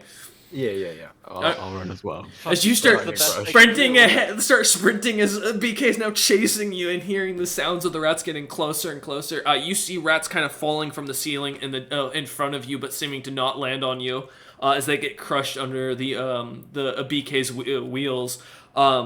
You lost the screaming in the kind of forgottenness of the run as you are panicked trying to get away. The screaming seems to at some point dissipate, and the feeling, James, as you're like focused trying to get BK to go faster, you feel a wet slap as something heavy leans against your back. As you lock. Can you heal him? Make sure he doesn't die. I will reach back if he is dead. You look and you see nothing but meat. There is nothing but bone, and there's no meat on that bone. All of the front of him is exposed. I'm going to turn him into a great magic item now. As you do look back, though, the one thing that catches your eyes is the rats seem to pull out his mana vein and tear it out and pull, and the ones that grab it seem to run back as they disappear into the darkness. Rat stole his mana vein. And the only magical thing left in him is his fucking soul. God fucking damn it. You also see the warhammer he had. He dropped at some point. As you lot make it to the exit or the entrance, finally hitting up to Purser's last hold after another hour of travel at top speeds, running as fast as you can. I'm getting in there, and if they try and stop us, we are.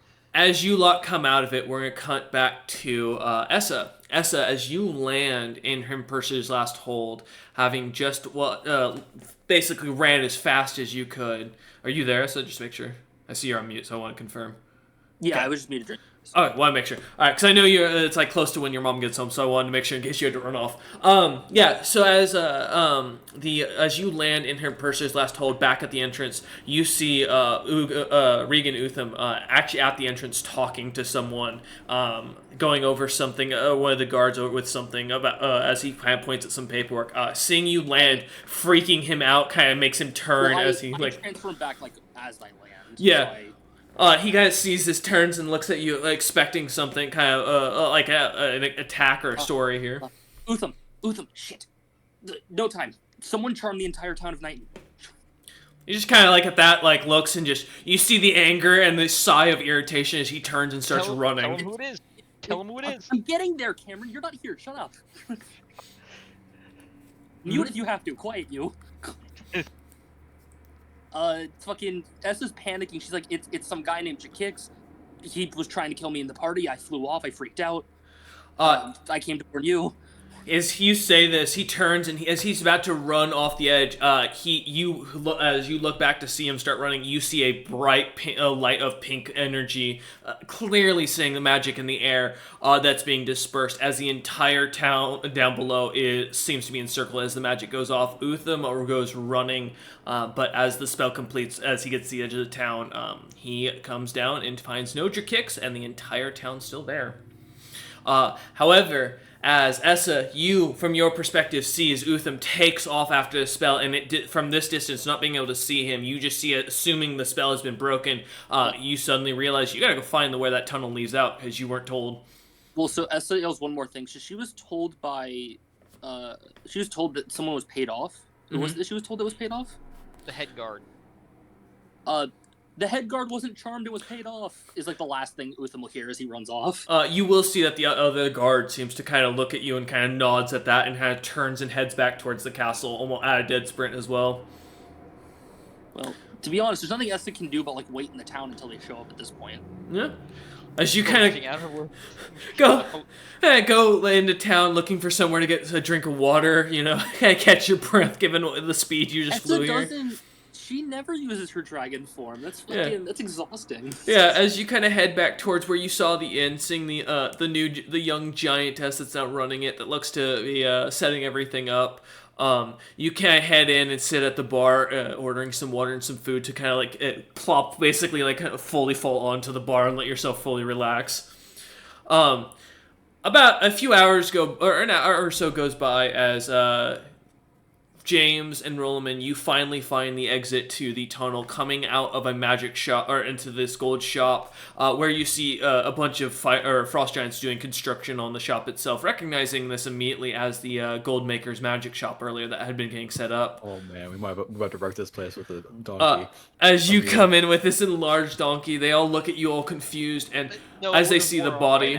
Yeah. Oh, is it wore off? Okay. Yeah, it would wore off. As they see the body of Yuke, one of the guards, recognizing the corpse somewhat, looks over at you guys and goes, "What happened?" Immediately, hammer in hand, ready to attack. I look at him. Evil bard, charmed the entire town, tried to kill us. He protected us. Fucking rat stole his mana veins. Gah! James is pissed. Yeah. As you kind of anger, overcoming you, the giants kind of come over looking at you, and a few of them, one of them puts even seeing the fact that his face has been basically eaten off to nothing but bone, puts his hand to his neck to see if there's a pulse, and as they shake their head, as you just say that, they just shake their head, and the craftsman who looked at you earlier kind of looks over at Rollman and then looks at you and just kind of nods and kind of picks up, or has his men pick up the corpse and starts walking him out of the shop. Moving down the path. Are there rats? There are no rats back there. I'm going to look at them. Collapse this fucking tunnel. I was gonna say lock the door, but damn, all right. One of the craftsmen kind of gets the guards attention as they come in. One of the guards, an older frost giant, kind of coming in and smiles at you lot and goes, "Oh, you lot came through old Duke's tunnel, huh?" Yes. Is this the head guard? Do I recognize him as that? He looks to be very well armored, and very fat, and a little bit older than the other guards that are standing around him. Safe to say that you'd guess this might be the head guard, but I've never seen this frost giant before. So, What's your name, good sir? My name isn't to matter to you lesser folks. You need to give an explanation on why Yuke was eaten. That'd be because of a proto-fiend named Jakis. I'm gonna stop you right there. There's no proto-fiends in these territories. That's a ballsy lie. Utham saw him. That's ballsy. I like the sentiment of this man. Go ahead. Because at this point it would have been yesterday that Utham saw him. Mm-hmm. I have one more spell if this guy's going to push my fucking button. And I will burn it. I have one more I have a couple cantrips and one more and at least one more fucking regular spell. I am not afraid to enlarge. 14. Have him fucking go. 14. What are you trying? What exactly are you trying to get out of this guy? If he's lying about that, and why is he so nonchalant? He is very clearly lying to you. You do get that. The nonchalantness, you get that he is definitely confident in his current situation. As you see the two other guards that are well armed and with very fat sacks of coin on their hips that seem to match similar to his own. As he kind of looks at you lot and goes, "Can I estimate how much money is in there?" With what that you got, you'd roughly estimate, given the amount that you keep seeing James and roughly with, you'd guess maybe 2,000-3,000 gold pieces, silver pieces, copper pieces could be, but roughly about that. 3,000 pieces be your rough estimation. Okay. I just look at the three of them. I see. So what do we do now? He kind of smiles and goes, "You're gonna keep your mouth shut and explain to us why you killed Yuke. And then when Regan Utham gets back, we're gonna hang you for killing Yuke." It wasn't us. It was giant rats. I'm about to be ballsy here. All right, and I pull up my sack of 4,000 gold pieces and just pop it on the table. I said, if you want to scare the shit out of him, you already had a party member rush off to warn Utham already, and he basically assumed Utham left. I'm also going to say, if Utham's already gone, that means our party member. Hold on, I got the store. He looks at the gold on the table. I know, and I look at the other two guards. I believe this person in front of me is not being very truthful. Utham would not like it if you were caught lying like this, my good gentleman. You see the other two guards look at each other. You see him kind of like puff out his chest a bit more and goes, "My men would never." And you hear one of them whisper kind of a little bit loudly. He goes, "Well, to be fair, he did get reported already. We're probably better cutting our odds." And the other guy goes, "Honestly, I was thinking about stabbing him earlier." And he turns, and as he does, you watch his two blades go right through this guy's chest. I'm gonna say at the same time, I would have grabbed the bastard sword and I would have lunged, getting a third blade into him. You want to try an attack on the guy? You sure? I was going to say, that will add you to the incrimination if you want to put that on there. I am angry as hell, but James has a cool head to not. He wants to. As you watch, as they kind of pull their swords out, one of the guards kind of like comes over, takes the sack of coin, pours out the 2,000 coin, or the 4,000, splits it into 2,000 each, and basically just smiles and then grabs the foot of the body, and the two of them walk out with it. All right, let's get to Utham. All right. As you lot head out onto the town, I'm poor again. At that point. Go ahead. Essa, we're here. Am I within 100 or so feet? Yeah, roughly from the shop, yeah. I'm at the tavern. We'll be there shortly. As you lot head down, kind of heading out, you head down I the make sure town. the guards take Yuke's body off the cart, though. Oh, the I- craftsman took it earlier. I'll tell one of them that are probably still hanging around watching. They are gone. They Oh, took it toward they took it towards They took the Utham's body court. before the head guard walked in and left. Yeah. Okay, Yep. good. I will be making sure that I tell them that I want to help. You do see the two guards like dragging by the feet the third guard that was pretty pumped, the captain of the guard from earlier that was killed, just in the middle of the street, not caring. As they like walk off. But as I you also don't think you guys don't know how funerals work here, do you? Nope. They are added to the glacier. as you lot kind of head down towards the inn itself, you see as Essa's kind of like laying on the bar, kind of sipping on some water, some food that's kind of like shoveling off the side of the plate into her mouth. She's like fully gassed. I shake Essa. All right, did you tell Utham? Yeah. Yuke's dead. Utham- His head guard's now dead. Yeah, that checks out. I told Cost you. me 4,000 gold. We'll get it I mean- reimbursed. I was gonna say I told Utham he was a traitor, but Well, we were about to be arrested or killed on the spot. if you got arrested, you wouldn't have been killed. Utham probably would have killed him and then got you out after. Didn't know if you were successful or not. No, yeah. I told you I could get up here real quick. The Jakisses. Jack kicks. Oh my god, it is getting worse.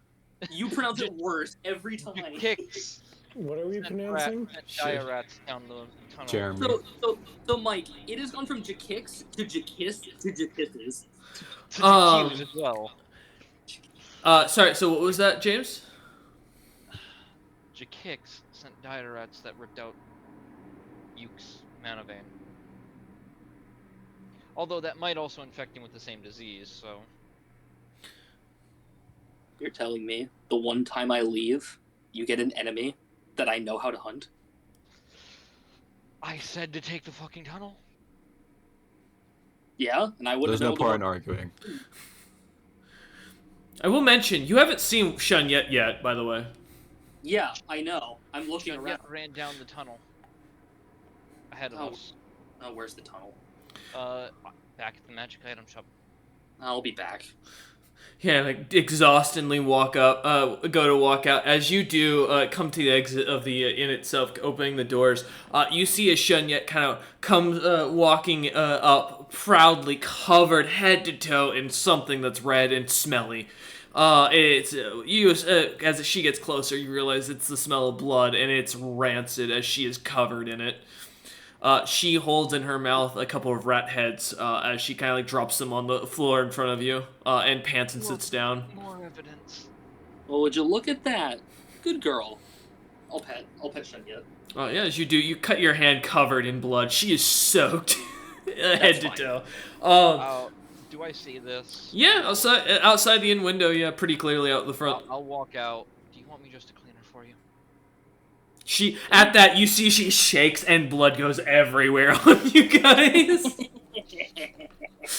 You are covered head to toe in vermin blood. And clean us both. Alright. The last two of my freaking things. Roman would tell you that's a fucking wasted your spells. You can be bloody, it's okay. Relevant just watching from the window. I fix my jacket and I go. I just fix my leather armor and go. Being clean is part of being a merchant. Being Oh bloody my is part God. of As you say that, Shunyet kind of comes up to you and rubs up right against you right afterwards, rubbing more blood and gut and gruesomeness onto you as she goes walking into the building. That's my girl. I should have cleaned her and me. Essa, who's still is now perfectly clean, watching this. Oh, Shunyet I'm heads just gonna in. go in and take off my armor and clean it by hand. I'm just saying, the day Shunyet dies, that whoever does it becomes my main enemy for the campaign. As Shunyet goes in, you watch as the frost giant gal who running the inn kind of sits down a bowl full of meat as she smilingly orders or gets more food ready for you lot. As she kind of gets some room keys set for you, seeing the exhaustion. She sets you guys aside, and as you start to kind of relax and spend the afternoon or the evening kind of breathing for a moment after the Waiting slight to get panic, possibly yanked into a meeting with a world leader. yeah, you lot begin to Yeah. relax, and as the night gets late, that is where we're going to end today's session. We thank you all for watching. We hope you enjoyed, and we will see you all on the next one. I'm so tempted